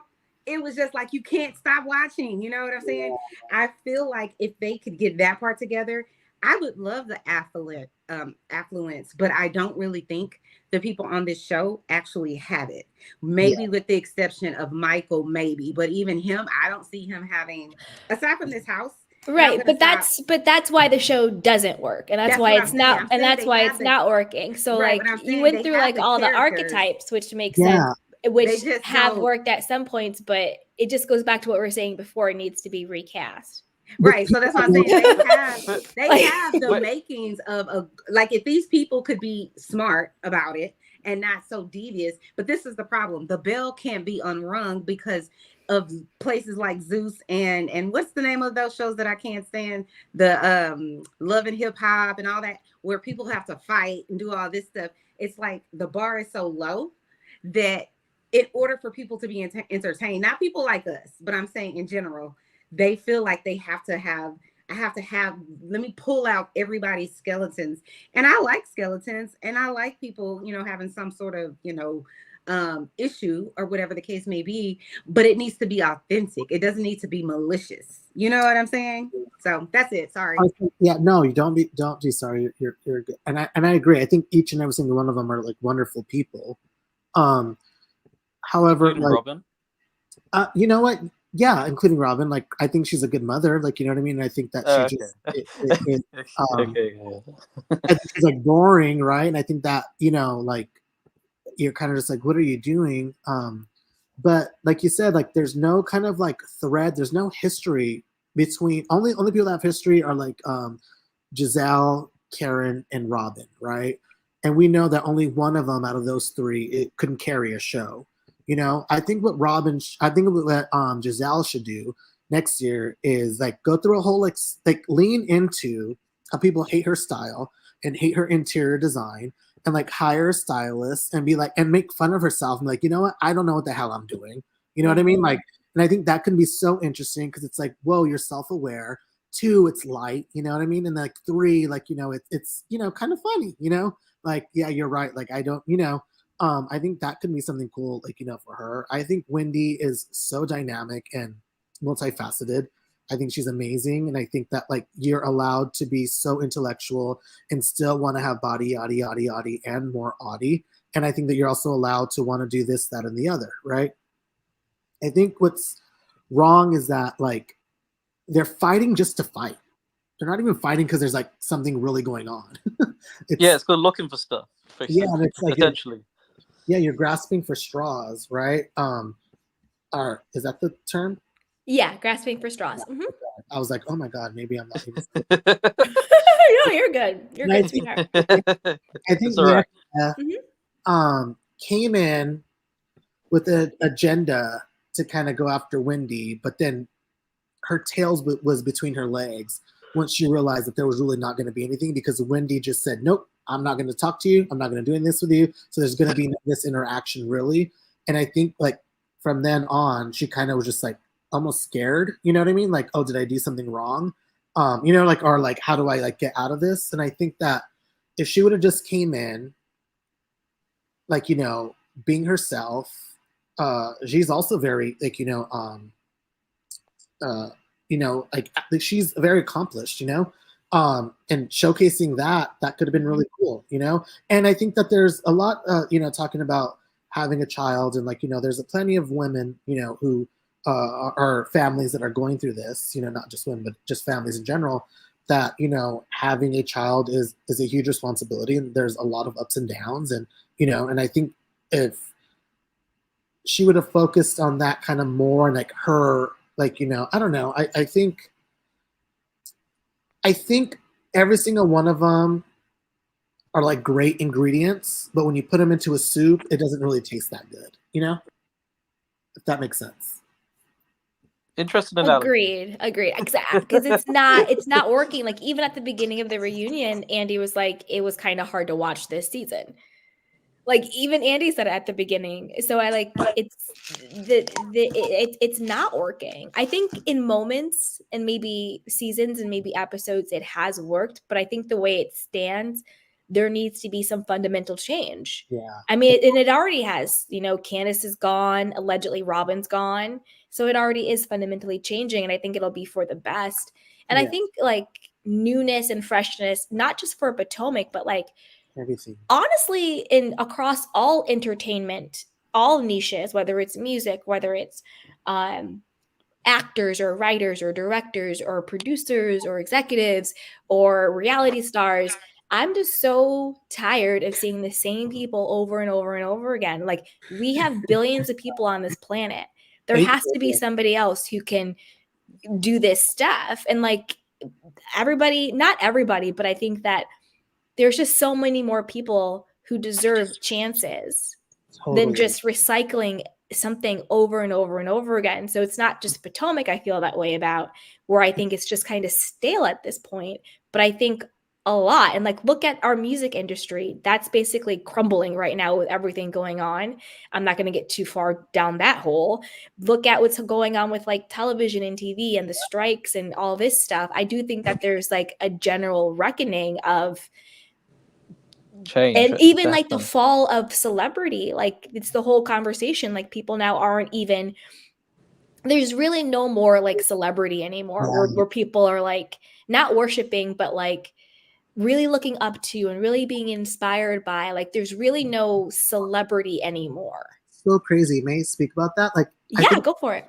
Celebrity is so relative, right? Because 13-year-old nephew and niece are all about this TikTok star. They're like, that is like the biggest thing. Yeah. But you're 24, 25, or like even like millennials, like, no, this person's like the biggest thing. You know what I mean? And it's so subjective to it's like generationally like subjective, or like, it's so niche that there really can't be a celebrity anymore, because you would have to cover every single like demographic, right? And be like, oh, this is, and I think like you're right.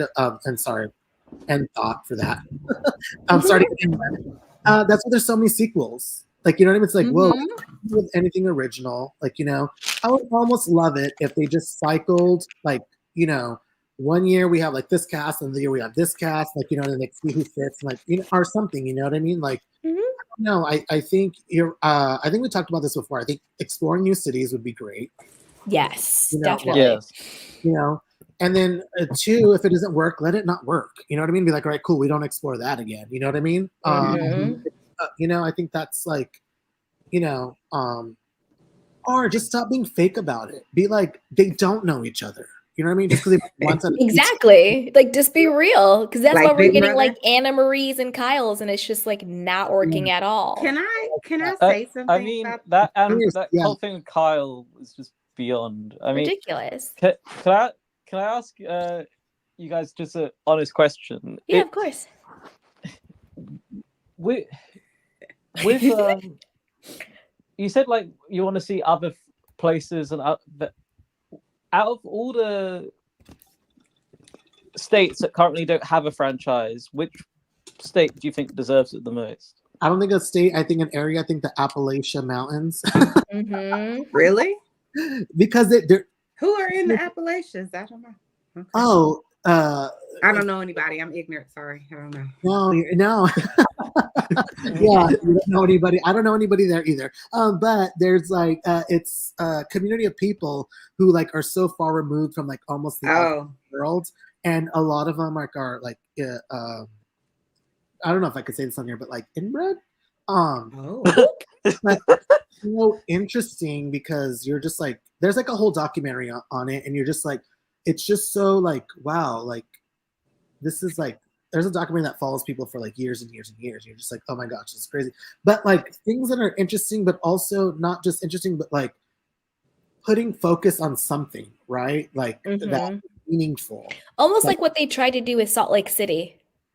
Yeah, but more like the religion. Yeah, exactly. But yeah. The inbred cousins heaven. Yeah, it was Lisa Barlow is hilarious.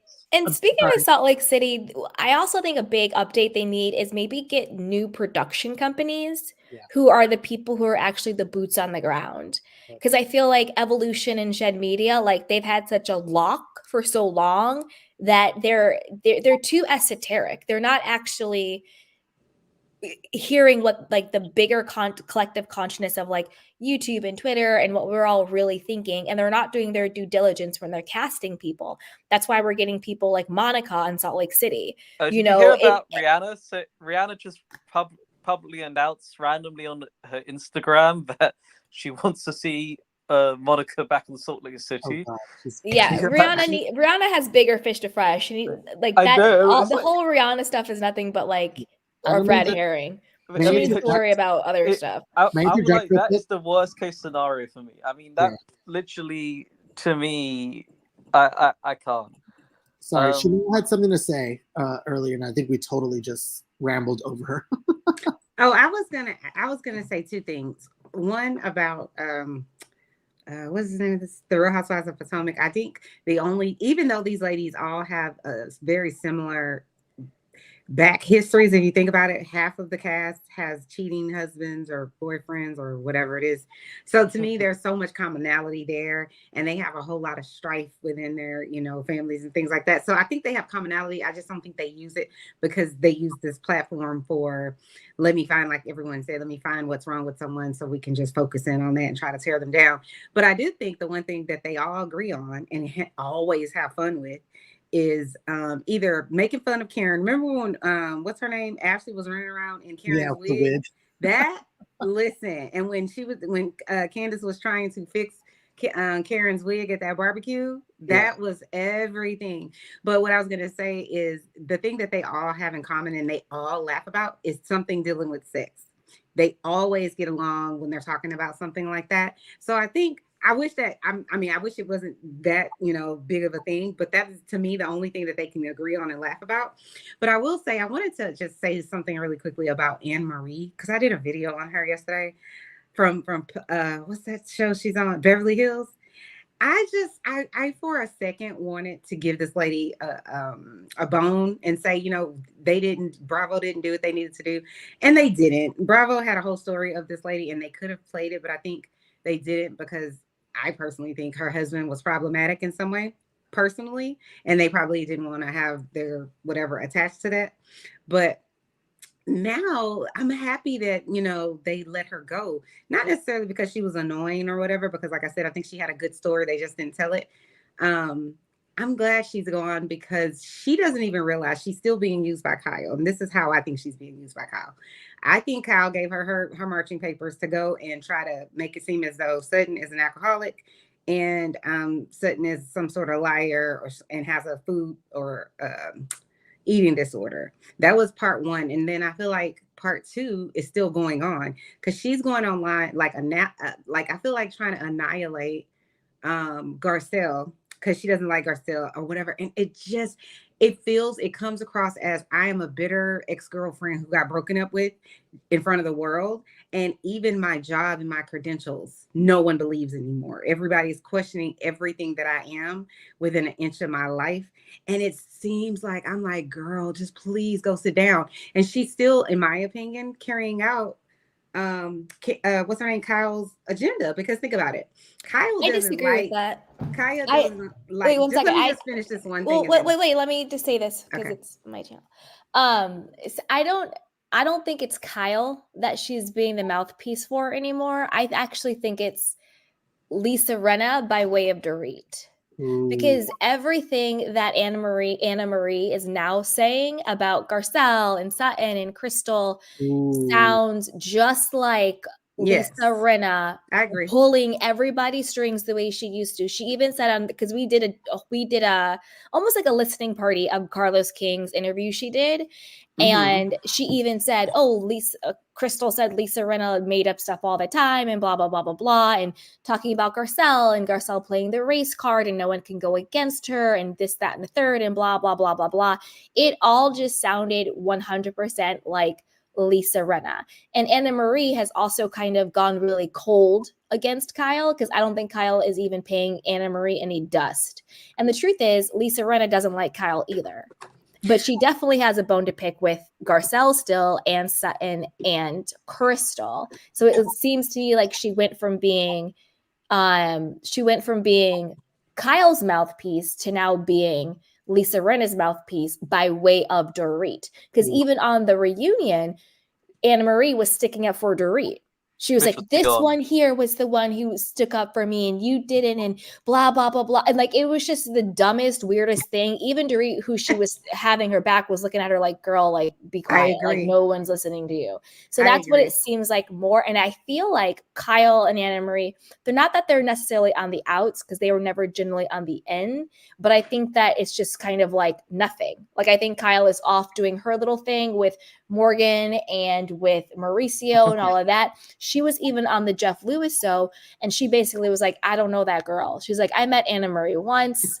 It is what it is, boo-boo. And that's kind of where it stands. And then all of a sudden you had Anna Marie also talking about and she threw Kyle under the bus in her Carlos King interview. And she was like, who's the person who brought up her esophagus in the first place? It was Kyle. So it's clear that there's no love lost between Anna Marie and Kyle. I think it's just sort of dead, like cold. But I think that she's still talking to Dorit by way of Lisa Rinna and all of that. That's more of what it seems like. I agree with you. And I think that's another layer to it. But what I'm saying about Anna Marie and her still, I feel like carrying out Kyle's whatever agenda is, I don't think it's conscious. I think that Kyle always never really says it. You know what I'm saying? Like, she kind of implies things, and then she allowed Anna Marie to run with it. But the reason I say Kyle, and I agree with you 100% with Lisa, I didn't think about the Lisa component, is because if you remember Kyle first season that Garcelle was on there, she was like, oh, she didn't pay the $5,000. I think she wanted to publicly humiliate Garcelle. And she knows with the whole race component, because at the time Garcelle was the only Black lady on the show or whatever, that they can't say anything to Garcelle. I do agree with them without it seeming a way, especially because of what Erica did to her son and that whole fiasco. And we know race is a component, even if people want to pretend that it isn't. I know that Kyle felt like, at least if she says it, then, you know, I didn't really do it. You can't, because Crystal called it. She clocked it the season before, but she was just like, Kyle, you just don't want to say anything because you don't want to get in trouble. Crystal was 100% right about Kyle, but I do think that I agree 100% when oh God, what's the lady's name? Oh God, Anna Marie was sitting there and she was trying to make this analogy about, you know, Garcelle didn't come and get my back when Sutton was yelling at me, and she's 100% right. But just stand on your 2 feet and say Sutton was yelling at me, trying to make me seem like I'm the angry Black woman. Because Sutton was yelling at her, and she didn't yell at Sutton, and she was 100% right. But she just needed to use it to get at Garcelle. And I'm like, what are you doing? Like, it doesn't really make sense. And even to Dorit, who I think can't stand Garcelle, still was kind of like, well, what in the hell? Oh, okay, girl. Well, thank you. You know what I'm saying? I don't even think Dorit realized that she was going to, you know, do that. And it's so idiotic. But I do agree that Lisa Rinna still has her fingers in it, because I think I've always felt like Lisa Rinna and Kyle and Erica all had a plot to get rid of, or not even get rid of Kathy, but try to humiliate her to the point where. Well, that was already like that's like a known thing. That's a right, that's but a yeah, I was like that's like no. that was all of last season. Like that's like a known I agree thing. with that. I agree with that, but I'm just saying I feel like to your point about Lisa Rinna, I still think that she doesn't like Kyle. So I think No, she doesn't. still wants to get at Kyle, and Anna Marie is doing that because Anna Marie has been saying since even way before the season ended, she's been throwing Kyle under the bus, but kind of subliminally. She's been saying to many people, "Well, who started it? I didn't start it." She's been saying that to different interviewers. I feel like the whole season, but she just didn't want to go against Kyle because she thought she would get renewed. I don't think that I don't. Anna Marie started going after Kyle after filming, not during it. Because she did interviews before the season was up with these two guys. I remember it, and she was saying because they were going at her about the 8.5 or whatever it was, and she said but that's after filming. If they're talking about what was filmed. Well, technically, yes. Yeah, but because no. Because Anna Marie was very much up Kyle's butt and was very much Kyle's mouthpiece because she thought that was going to give her cover. The moment she started throwing Kyle under the bus was when Kyle threw her under the bus first, when it was very clear that Anna Marie was not a fan favorite and that the tables were turning against her with the whole esophagus gate, and Kyle distanced herself from Anna Marie. That is when Anna Marie started distancing herself from Kyle. Not prior to that, because she even came out and said, I did what I was supposed to do, what I was instructed to do. And she's basically talking about what Kyle told her to do because she thought that would protect her, but it didn't. Yeah, Kyle didn't have her back at all. Exactly. And that's when that was her impetus to flip. Yeah. And I think Kyle did not do one thing either after filming, tweeting about how Anna Marie was, did anything to say like to kind of back Anna Marie saying like, oh, like she wasn't that this is not it, like she did nothing to help Anna Marie in any way, shape, or form. She allowed the social media and fans to kind of go after her and did not once stick up for her at all, not once. Yeah. That's because Kyle already knew that she wasn't going to have a Nat 2.0 because the fan hate was already so rapid that 8.5 was not going to get a living chance to have a second season. I mean, at the end of the day, with 8.5, there was just this odd disposition, and I don't know exactly what it was, but just the whole. It wasn't once or twice. It was multiple times with the esophagus thing. I mean, shouting isn't the best thing to do as an action, but she was asking for it from Sasha at that rate. I mean, I just can't, to me, with these types of people, I mean, but Chanel, out of interest, considering you still think the Potomac cast works, no, I don't think that. I think that they have a good cast of people, but they're all crazy. So they're not smart enough to work together with what they have, is what I was saying. Okay. I was going to say, because better bonds with one another. But with the... I don't know in terms of when this is over, other than this upcoming dry dead season of New Jersey, what else do we have to look forward to? I don't know. Are you guys watching Summer House or Martha's Vineyard? Okay, I love Martha's Vineyard. I really do. I think it's. I don't even know what that is. Okay, so if I review it, you'd be into it. If you review, yes, absolutely, because I have a lot to say. Because I forget her name, and her boyfriend is not there because he is so misogynistic. It is not even. Because you got me into the original Summer House, and I've caught up to that, but so Summer House Marvelous. I've seen advertisements, but I haven't. Okay, I'll check it out. Miss Dugan's watching. Okay. But may I touch on a subject? Yes, of course. Go ahead. It's against the law. No, of course you can.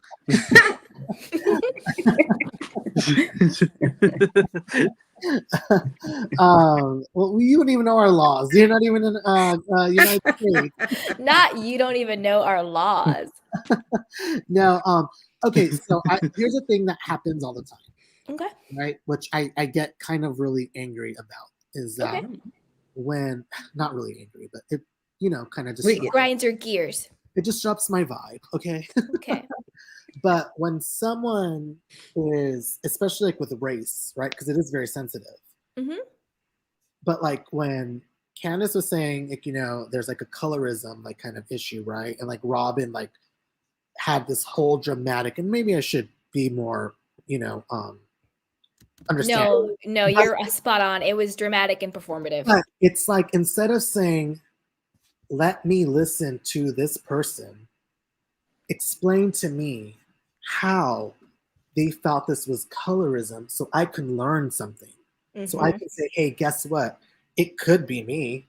I could be doing something wrong and subconsciously not even know it, right? Because we all do things that are not, correct, you know what I mean? But subconsciously, and like, maybe our intention is not to be that way, but we do it, right? And for someone to come up and say, I felt like, and maybe Candiace is like, but Candiace has felt this, I think, for her entire time on Bravo. And no one kind of really addressed it. Like, but to always like, when Garcelle addresses it, like with Dorit, everybody's like, oh my God. It's like, okay, when someone is explaining to you, this is an educational moment for you to be someone that I have not walked in this other person's shoes, I've never lived their life. Like, I don't know this. How do I understand these things that do trigger this person specifically? Because you can't blanket statement anything. And how do I go around and make sure that like I'm being cognizant of what I'm saying, because I think it's always like a shutdown of either one, you're making too much of your feelings, or two, you're being overly zealous with, the comments of you're insensitive or you're being colorist, right? Mm-hmm. There's like no middle ground, and there's like no discussion besides either one, you're too sensitive, or two, I'm gonna cry and say like, how dare you say this about me? And instead of it being like, well, let's talk about it, right? Like specifically for you as a human being, like what is it that I say that makes you feel uncomfortable? So I can know this and I can learn this and we can have a very great conversation about this, because obviously some people are ignorant, not knowing, not ignorant meaning stupid or anything like that. Yeah. Definition of ignorant is just not knowing. Because they, don't have like relationships with people probably outside of their social economic circle or with, and I don't understand like what always has to be like one or the other, and why can't we just be like, okay, cool. Guess what? I think I'll break that down in three ways. I would answer that. Here's like I'm still going. Sorry. Oh, sorry. I thought you stopped. I'm sorry.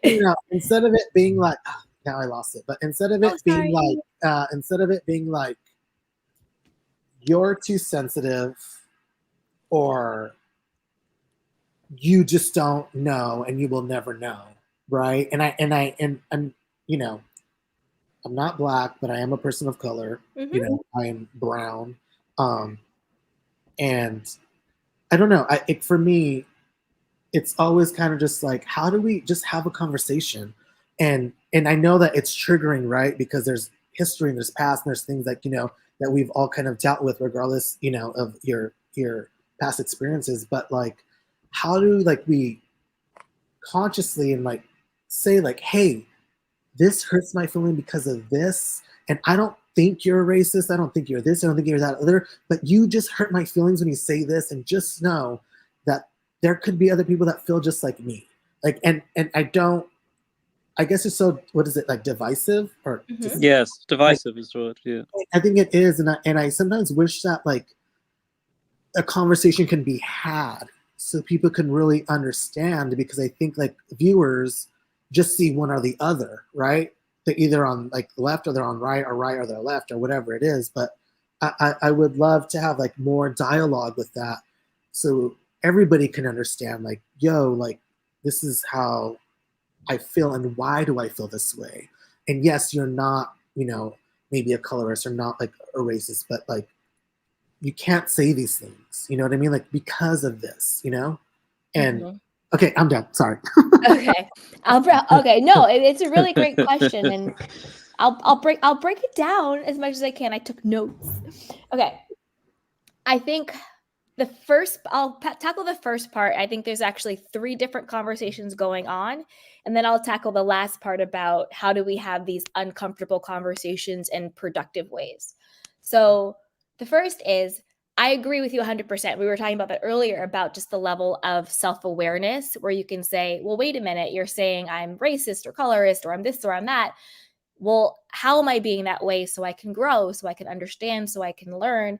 That takes a person who is truly secure and confident and grounded in who they are, that their identity and their fragile ego doesn't get offended by feedback.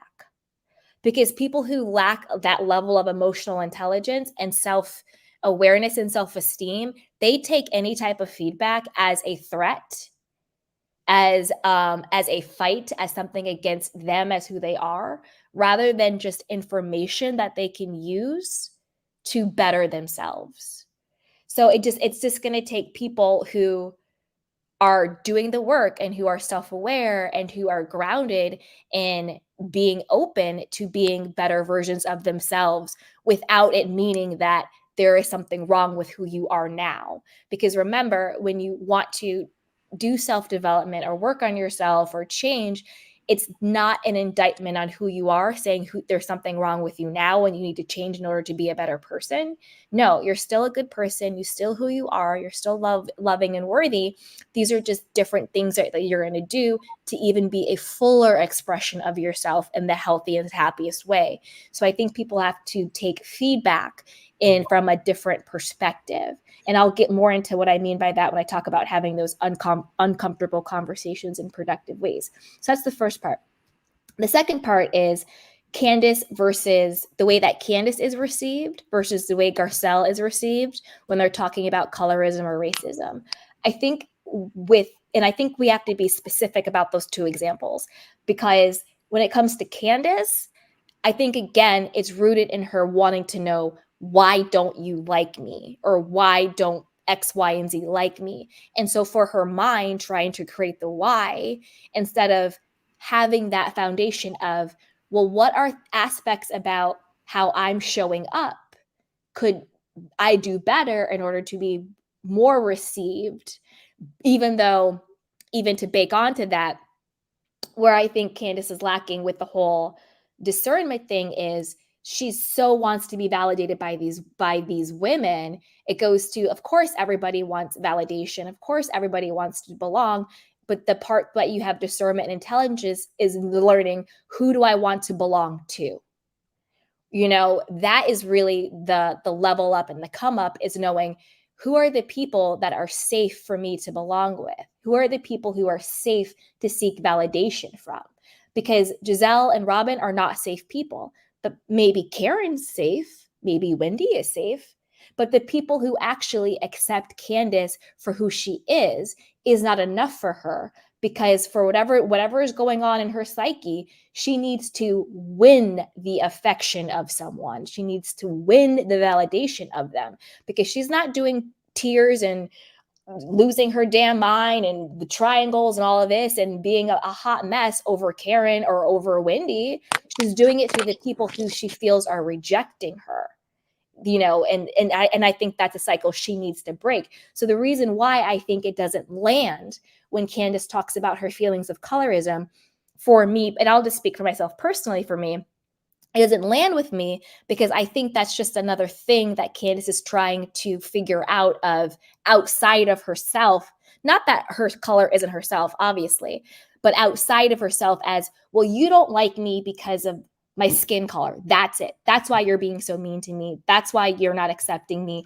That's why you're saying these things about me. It's my skin color. It's this, because she's trying to figure out the why.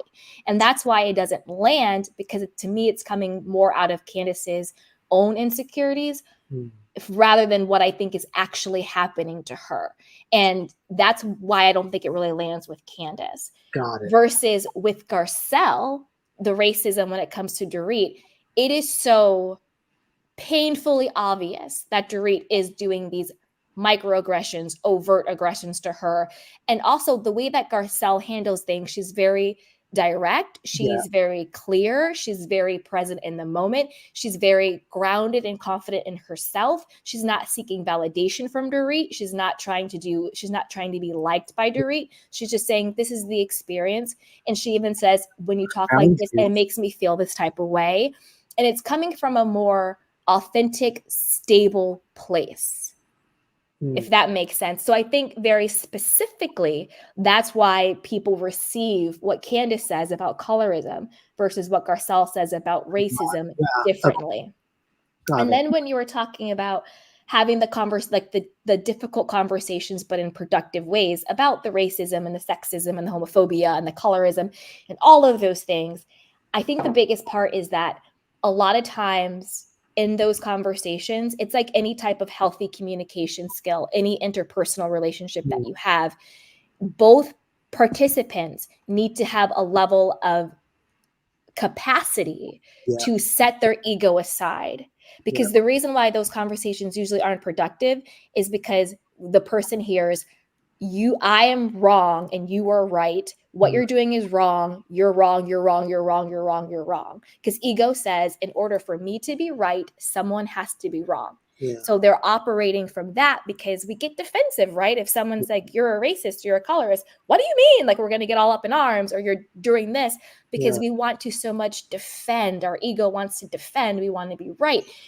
There's no way, like blah, blah, blah, blah, blah. So instead of having the conversation where you come to the table with openness and curiosity and vulnerability, but again, it goes back to discernment, because in order to be vulnerable, the environment and the person has to be safe. So in order to have a productive conversation about difficult things, you need to be vulnerable. You need to put your ego aside, but that needs to be a safe place in order to do that. Because all of your defenses, that's why it's called defense, is trying to keep you safe. So it's only safe to put down your defenses and show your vulnerability and be open when the person you're talking to is a safe space in order to do that. And the big problem is these people are having conversations with unsafe people about very dangerous things, but emotionally. And go ahead. Yeah. But also in an unsafe environment, right? Because it's on television. Exactly. So it's on television. Exactly. And then there's all these other pressures added onto that with it being television. I want to make a moment, am I going to be canceled for this? Is blah, blah, blah, blah. So there's all these other added things in it where people are trying to defend. I need to be right. I need to be right. I need to be right. I can't actually show a kink in my armor because what will that mean? It's not safe to do that.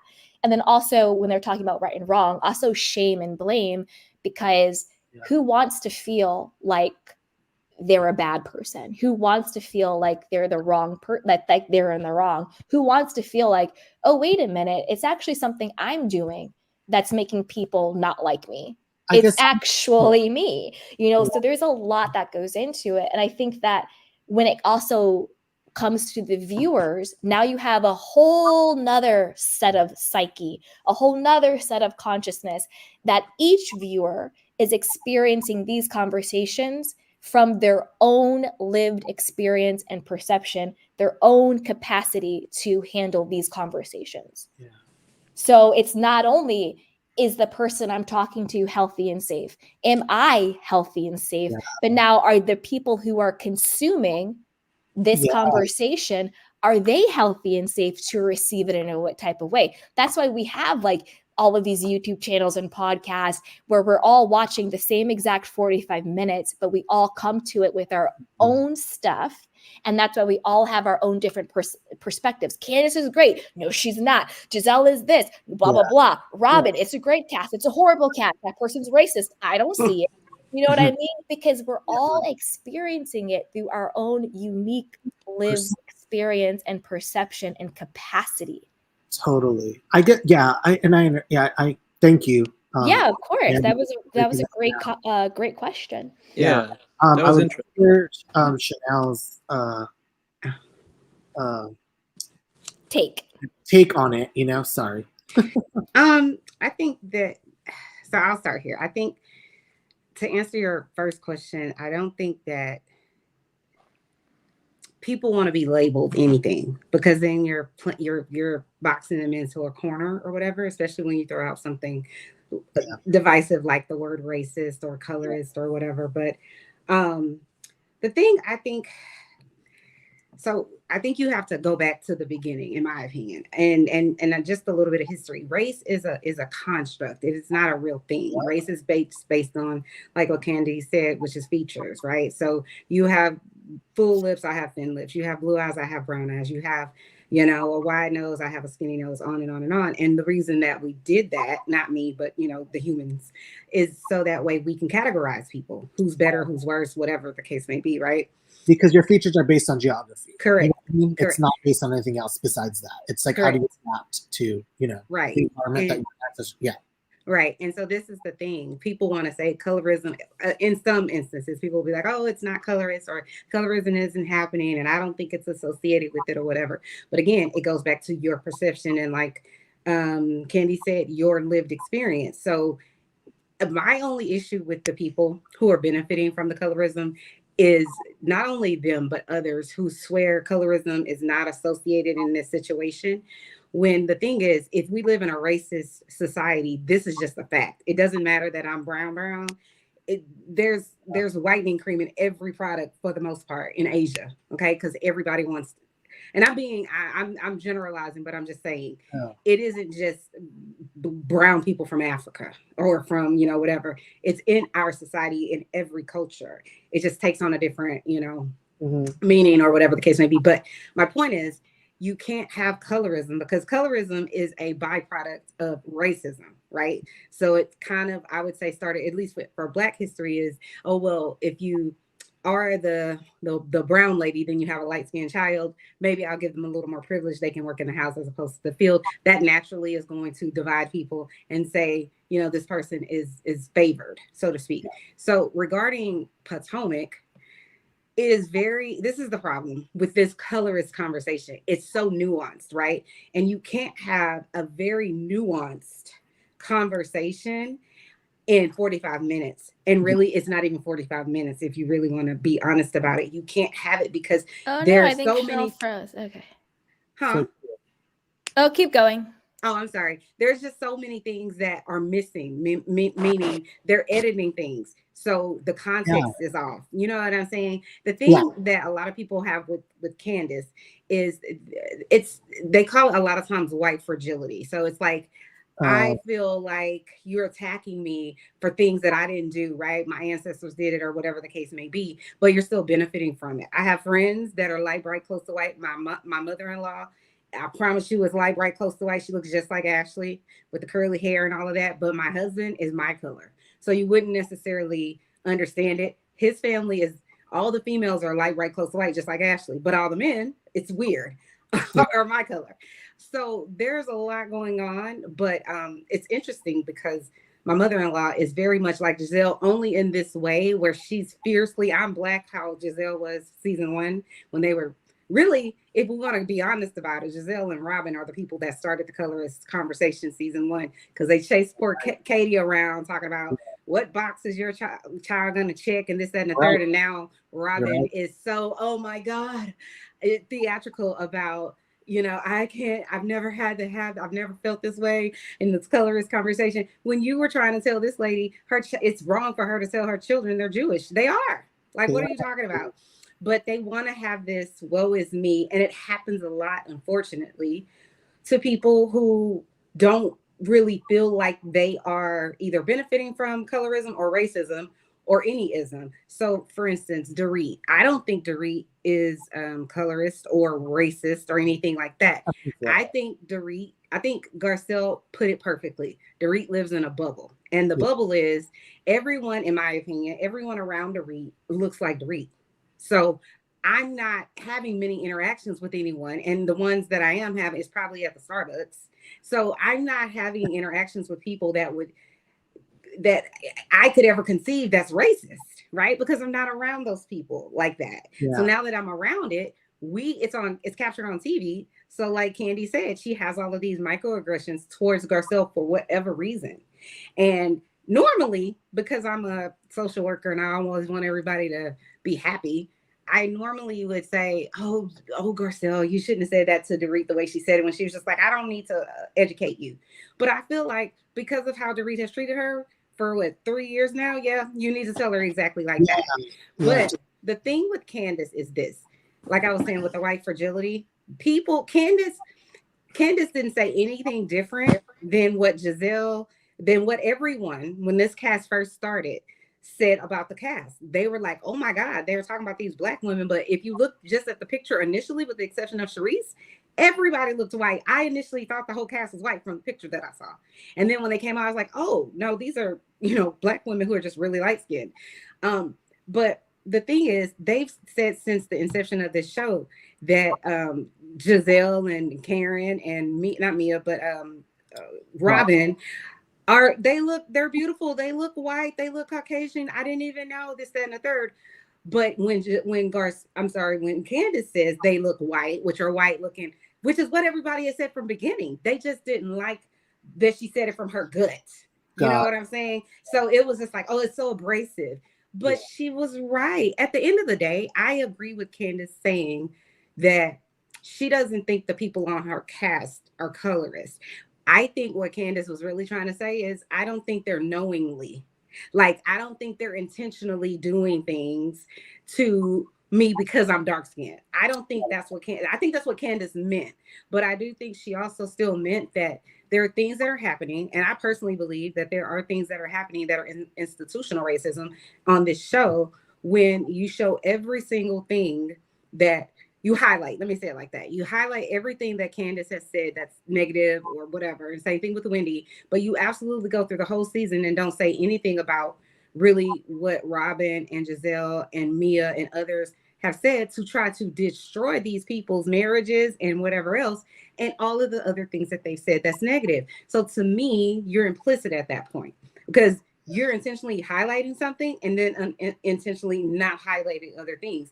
And so if I'm a person objectively looking at it, I'm like, well, why aren't we being fair why are we being judicious with who we want the audience to be mad at? But how is that based on Candiace's color of her skin? I mean, we have all white cast. I'm not saying it is. I know you're not. I'm just like talking like, but I just don't. But like, but to I'm that not point, saying that it right. is. But to that point, I'm just saying like they have all white cast where the same exact dynamic happens. Absolutely, but they have all black cast like in Roa, where that same dynamic happens. You're absolutely right, but this is the difference. In this particular cast, things have happened. Like, we'll use Robin from the beginning. If you watch the first reunion, Robin is yelling at Katie, girl, shut up, because Katie's like, oh, what are you gonna do? Because you're biracial. She's so aggressive towards this lady. And season after season, she's been that way. And nobody that I noticed in the way that they attacked Candiace and in the way that they attacked Dr. Wendy has been so aggressive with how they attack these women. So what I'm saying is, you're absolutely right. Because what Robin will say is, well, I've gotten into it. I've had beef with Ashley. I've had beef with Karen. I've had beef with Mia, whatever it is. So they'll use that as, I'm not colorist. And again, I don't think that they are.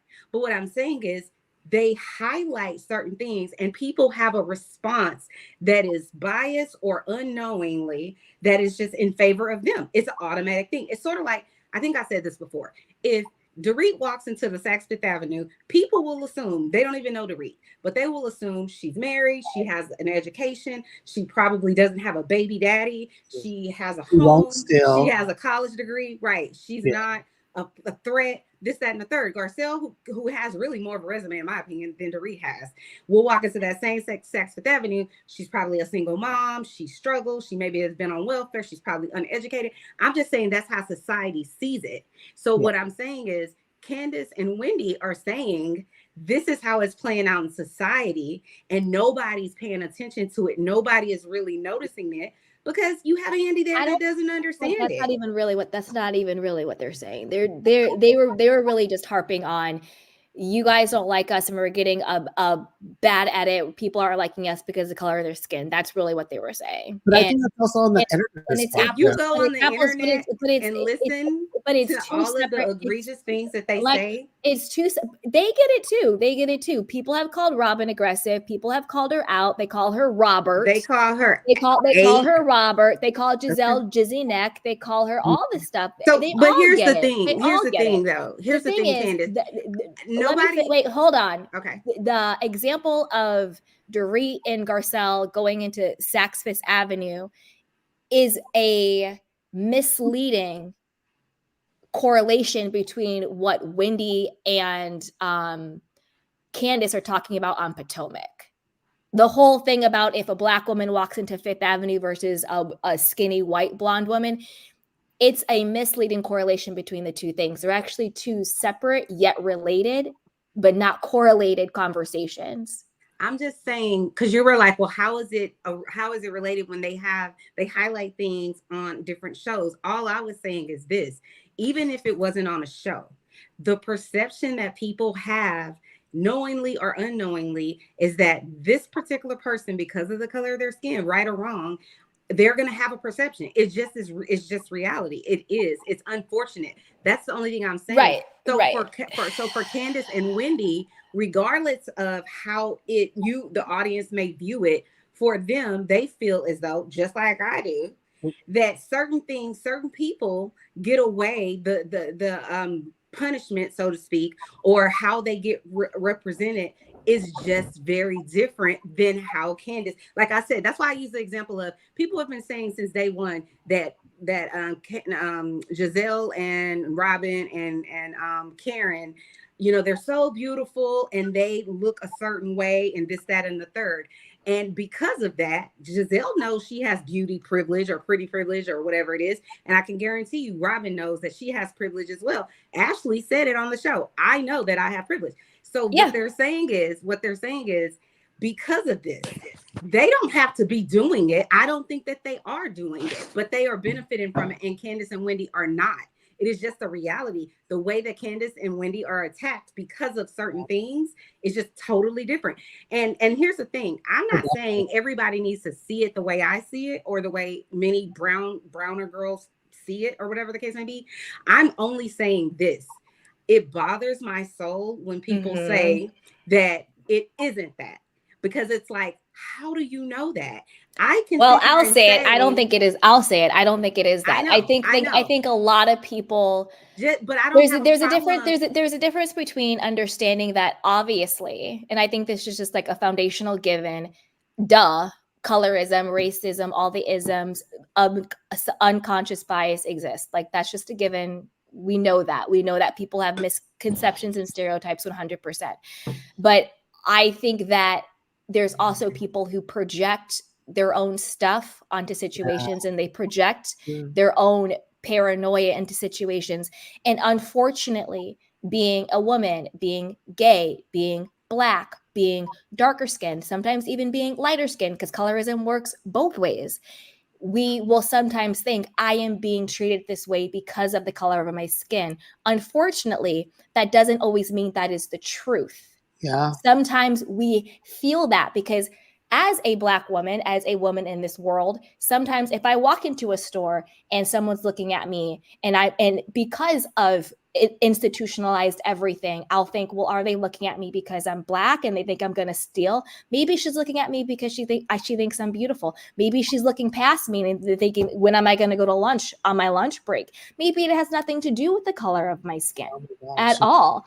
But that's a problem that arises a part of being, and I forget the woman's name, Dr. something. She did this wonderful piece on, she calls it PTS, post-traumatic slave syndrome, or PTSD, post-traumatic slave disorder, because living in a world like this, we have built-in anxiety and paranoia.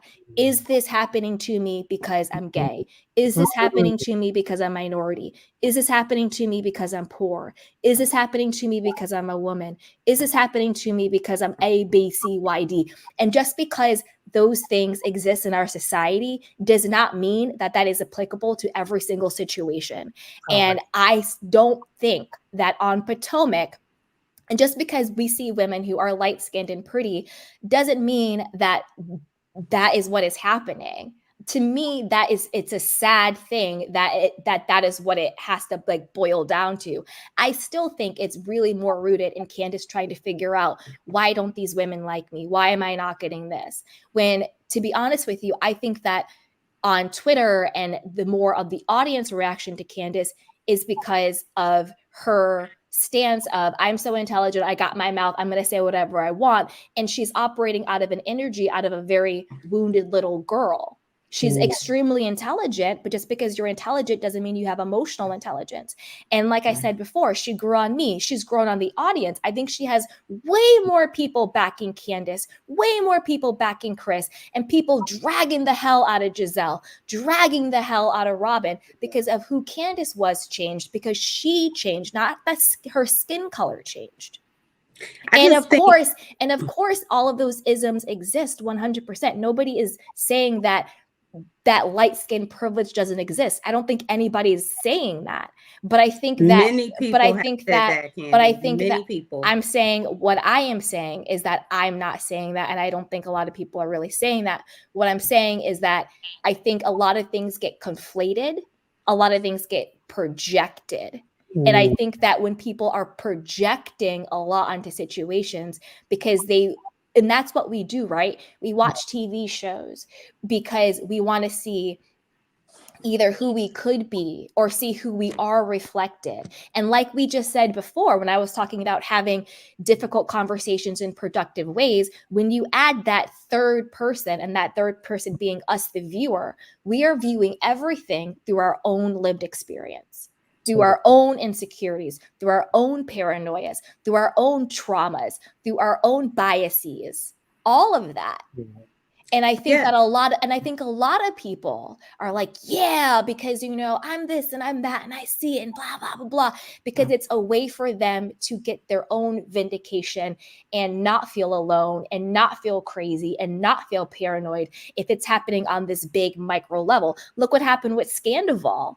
Like, the truth of the matter is, Ariana really wasn't that big of a victim in this situation. And Tom's been a weirdo, narcissistic jerk forever. Like, it wasn't like but then the way that Ariana kind of got to this godlike level, untouchable, you say anything against her and it's like, oh my God, you're jealous and you hate her and all this stuff. And everyone's like revering her. When the truth is, the reality is she was really mean and dismissive to the majority of the women on this cast. She completely cheated with Tom when he was in a full relationship with Kristen. So the way she lost him was the way she got him. She wasn't this angelic person, but so many people identified with her being this sort of long-suffering woman, girlfriend who was doing all the right things and the boyfriend wasn't really emotionally available. And oh my God, he cheats on her with this young girl and the betrayal. So many people were living out their own wounding in this situation that it became this huge thing.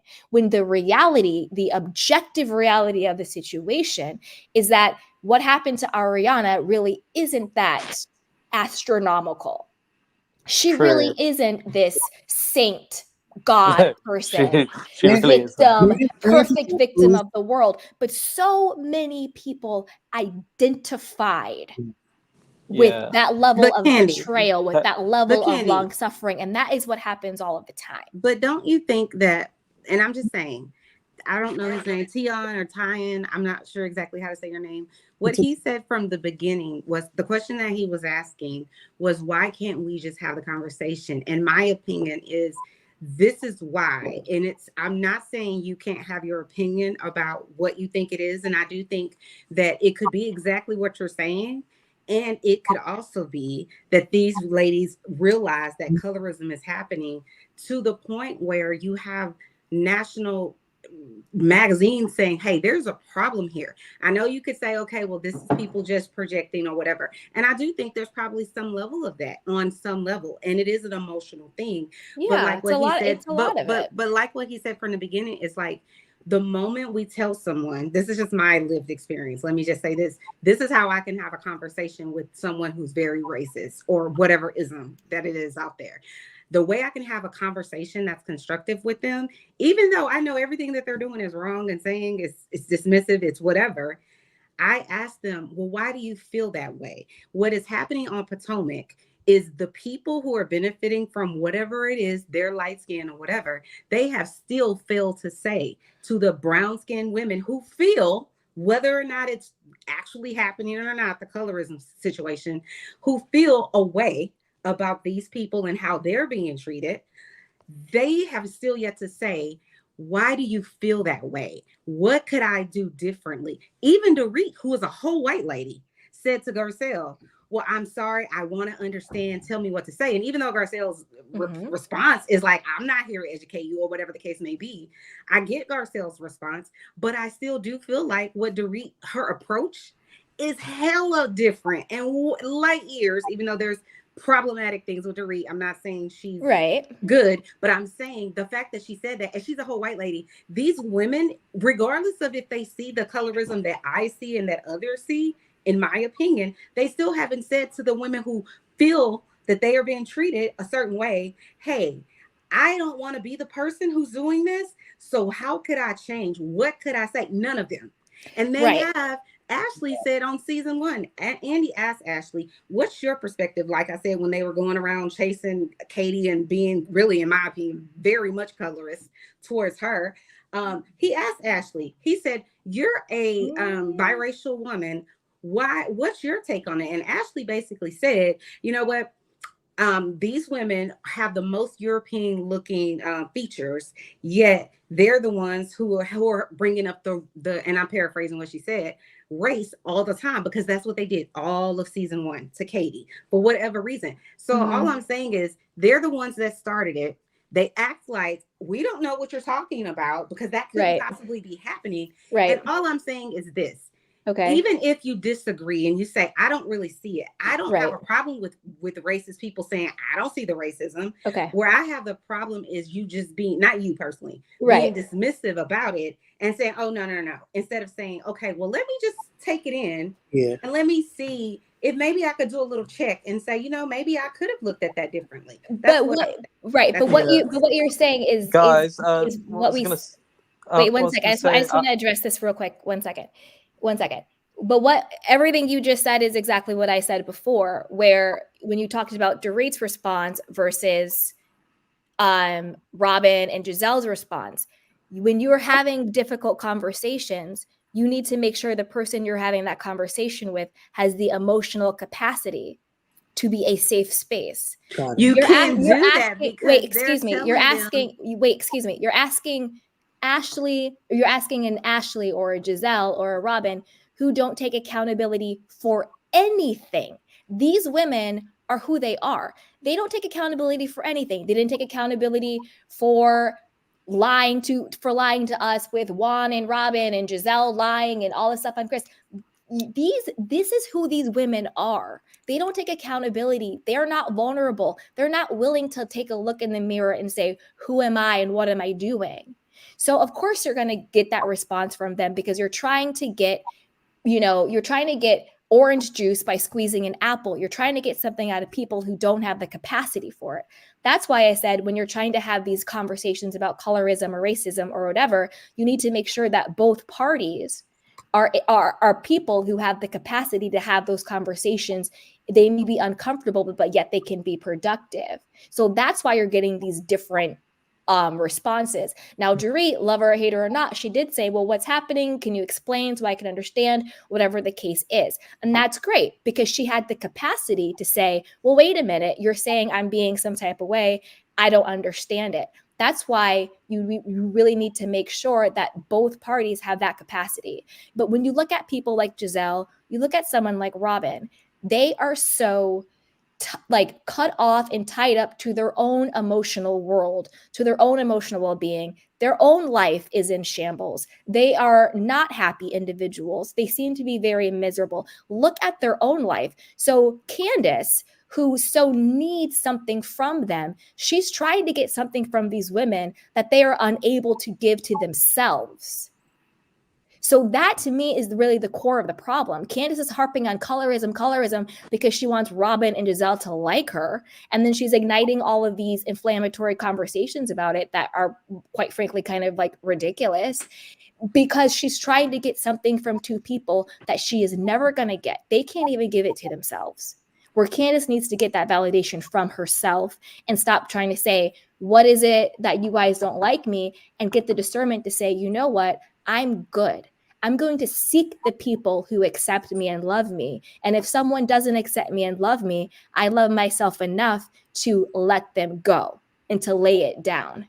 Yeah. And that's really what the core problem is. And I think that it's getting conflated in, if you don't see colorism on Potomac, you're crazy, and you don't think colorism exists, this, and that's like not the case. I'm looking at the core actual issue.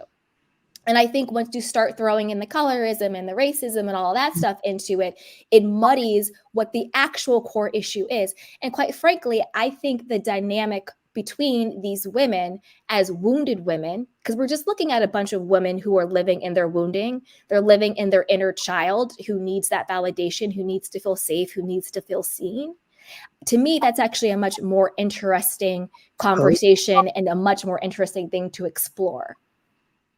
So that's what I really think is going on. But Adam, you go, and then I'm gonna go because it's late. So go, Adam. Yeah, I was just gonna say, it's been interesting to hear all three of your perspectives of this topic, and have you. But yes, thanks for the live again, Candy. And nice chatting with all three of you. But yeah. Everyone, if you haven't given a like, give a like for Candy. Thank you, Adam. I will see you soon. Yes, I'll see you soon too. I'm so sleepy. Bye. It was gonna be say hi. What is an F, Mary, kill? I totally got that. I know. Before we go, and by the way, this was such a great discussion. Yes, it was. I will say to Loyal 1229, we do have the range for this conversation. Oh my God, yes, we do. We all do. All of us. We are having a conversation and connecting as people. And I think all of the three of us, including Adam, and we're all on, are emotionally intelligent and wanting to learn more and don't think we know it all and want to know more. And I brought up the discussion because I wanted to learn more. I would never know it all, right? I don't think I can ever know it all. And I'm always wanting to learn more. And I think this was a very productive conversation. Yes. Different perspectives. And I brought it up because I just really was like, I would like to have just a productive conversation about this, And I am very grateful that Candy and Chanel shared their experiences. And I think it's a wonderful place to be where it's not vicious. It's not, nobody hates each other. It's like this, that, or the other. But no, not at all. I mean, I'm gonna totally follow Chanel's melody because I think, and Candy. I'm a total Candy Cane. Yay! I love you.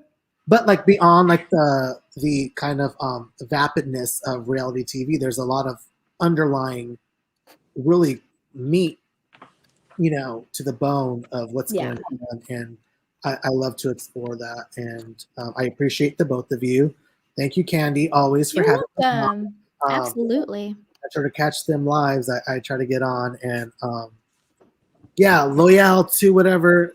We do have the capacity to have this conversation. Okay. 100%. 100%. Thank you, Can I Tian. say I two love you. things? Can Yeah, I, go before I ahead. leave? Yeah, Before we but make leave? it quick because I'm like I know. so tired. I was gonna say, oh God, you just made me lose my Oh train of no, thought. I'm sorry. But I was gonna say, I'm glad that he brought this up, and I agree with you. We're adults, right? So we can have conversations where we completely disagree. I knew I was None of it is personal. It's not like, personal. trust And me, this is the nothing's thing. personal. Yeah. It's not to like bring someone to the other side, because look, trust me, I could be combative and whatever else, but I spent 43 years being me, so I know exactly who I am. But I also learned along the way that there is growth in just listening and not having to have the last word. Or that's why I was saying, just sometimes you sit back and you just say, okay, well, let me just think about what Candy is saying, or whatever the case may be. But it's a good conversation. I think too, the toxicity that's happening, I would say, on TV, it's almost like us having a real life experiment. That's why I feel like that show Survivor went on, it's probably still on, because it's the dynamics of how humans will interact, how they would cut each other's throat and all this, that, and the third. How it's a very interesting sort of complex situation, kind of how, like, I think you brought up earlier, you want us to go to like middle America and see how people live like below zero. Yeah, I think that's a whole nother genre, but it's very, very interesting. Yeah. The second thing that I just wanted to say, yeah, of course, I have something going on. They told me I have like carpal tunnel, that's why I have all these braces or whatever. Oh, So no. it has been a nightmare. I've never heard in my life anyone having carpal tunnel and having burning, like wake you up out of your sleep every night and all that kind of stuff. Never heard of it. No. Right. I didn't know it was a thing. So like whenever I started having the symptoms, I'm online, you know how we all go on the Googler, put in your symptoms. And it took about 3 months before I finally said, okay, fine, I'm gonna go to the doctor. But it was because it started with one hand and one arm, then the other hand and the other arm, and then it was relentless. So I didn't believe it. Every time I went on the Googler, it said carpal tunnel. And I'm like, but I bring that up to just say, pray for me, because I finally got I saw a surgeon today so that I can get it what is it, corrected or removed or whatever it is. But it's both arms. The sad part, even though I was so excited, both arms, isn't it usually like in one hand? It's both of them. Yeah. It's crazy, because we'll pray for you. Definitely we'll pray for you. Thank you. Only last thing I just wanted to say is I did get on the surgery schedule, but I didn't know you can't do both at the same time. Nope. So I didn't even think of it. I was pissed. Then I realized that if you can't really do anything at all if both of your arms are none, you know what I'm saying? For your like mobility. If you guys could send up a prayer, I would appreciate it. Yes. Thank you so much. Yeah, we are praying for you. Absolutely. Swift recovery. Lots of love. Yes. Thank you. And great conversation. Oh, and I want to say one last thing, Candy. I was so happy. I was on the internet and I got a notification. I was like, yes, finally. It worked. Because I never get the notifications. I'll get it and it'll be like 4 hours ago. And I'm like, God damn it. But y'all have a good one. I appreciate y'all. You too. And Chanel, I do want to say I appreciate you and I appreciate your perspective. And it's always such a great discourse and conversation. So keep it coming. Thank you. Same here. Yeah. Bye, everyone. Bye, guys. Y'all have a good night. Sweet dreams, everybody. Woo, you guys, I've been on for 4 hours. Your girl is tired and she's hungry, but I don't want to eat this late, but I'm hungry. So what should I do? I'm going to go figure it out. But I love you guys. Thank you so much, Tian. Thank you, Chanel. Thank you, Adam. Thank you, Miss T in the chat box. Thank you, everybody in the chat for holding me down. Hey, Robert. Hey, Cece. Hey, Miss Dugan. Hey, everybody. If I missed you, I apologize. And yeah, I appreciate everybody for having such a adult and what word am I looking for? Like mature, like emotionally mature and intelligent conversation. And I think we did it. I think we had an uncomfortable conversation in a productive way from 4 different perspectives, from 4 very different people. I'm very different from Tian. Tian's very different from Chanel. Chanel is very different from Adam. And we all were able to come together and talk. So thank you to my candy canes for creating this safe space for all of us. And if you want more of my content on self-love and self-worth and self-care, I do have a podcast called The Soft Life with Candy Washington. It's all about healthy relationships, self-esteem, self-care, self-love. It should be linked down below, or just Google it, or go on Apple Podcasts or anywhere you get your podcast. So if you do want more content from me, and also that podcast is here on the channel too. So if you do want more content from me that's about self-love and self-care and mindset and motivation and healthy relationships, definitely listen to my podcast. I have a manifestation journal. I have a self-love journal. And I have a ton of courses too, and those are all linked down below. So if you do like that type of content and conversation, definitely check that out. So with that, you guys, I love you. Take care of yourself and each other. I appreciate all of you. And yeah, and let's, I will leave with this, because now I feel like it's after midnight and I'm delusional. I will leave with this. Let's start giving benefit of the doubt. So the next time you feel like someone is coming at you because of an ism, lead with curiosity of, maybe it's not. And let's start giving each other the benefit of the doubt. I think that would actually go a long way in healing relationships and having healthier energy that everybody brings to the table. So I love you guys. Take care of yourself and each other, and I will talk to you later. Cece says, eat some popcorn. Girl, I might. All right, you guys. I love you.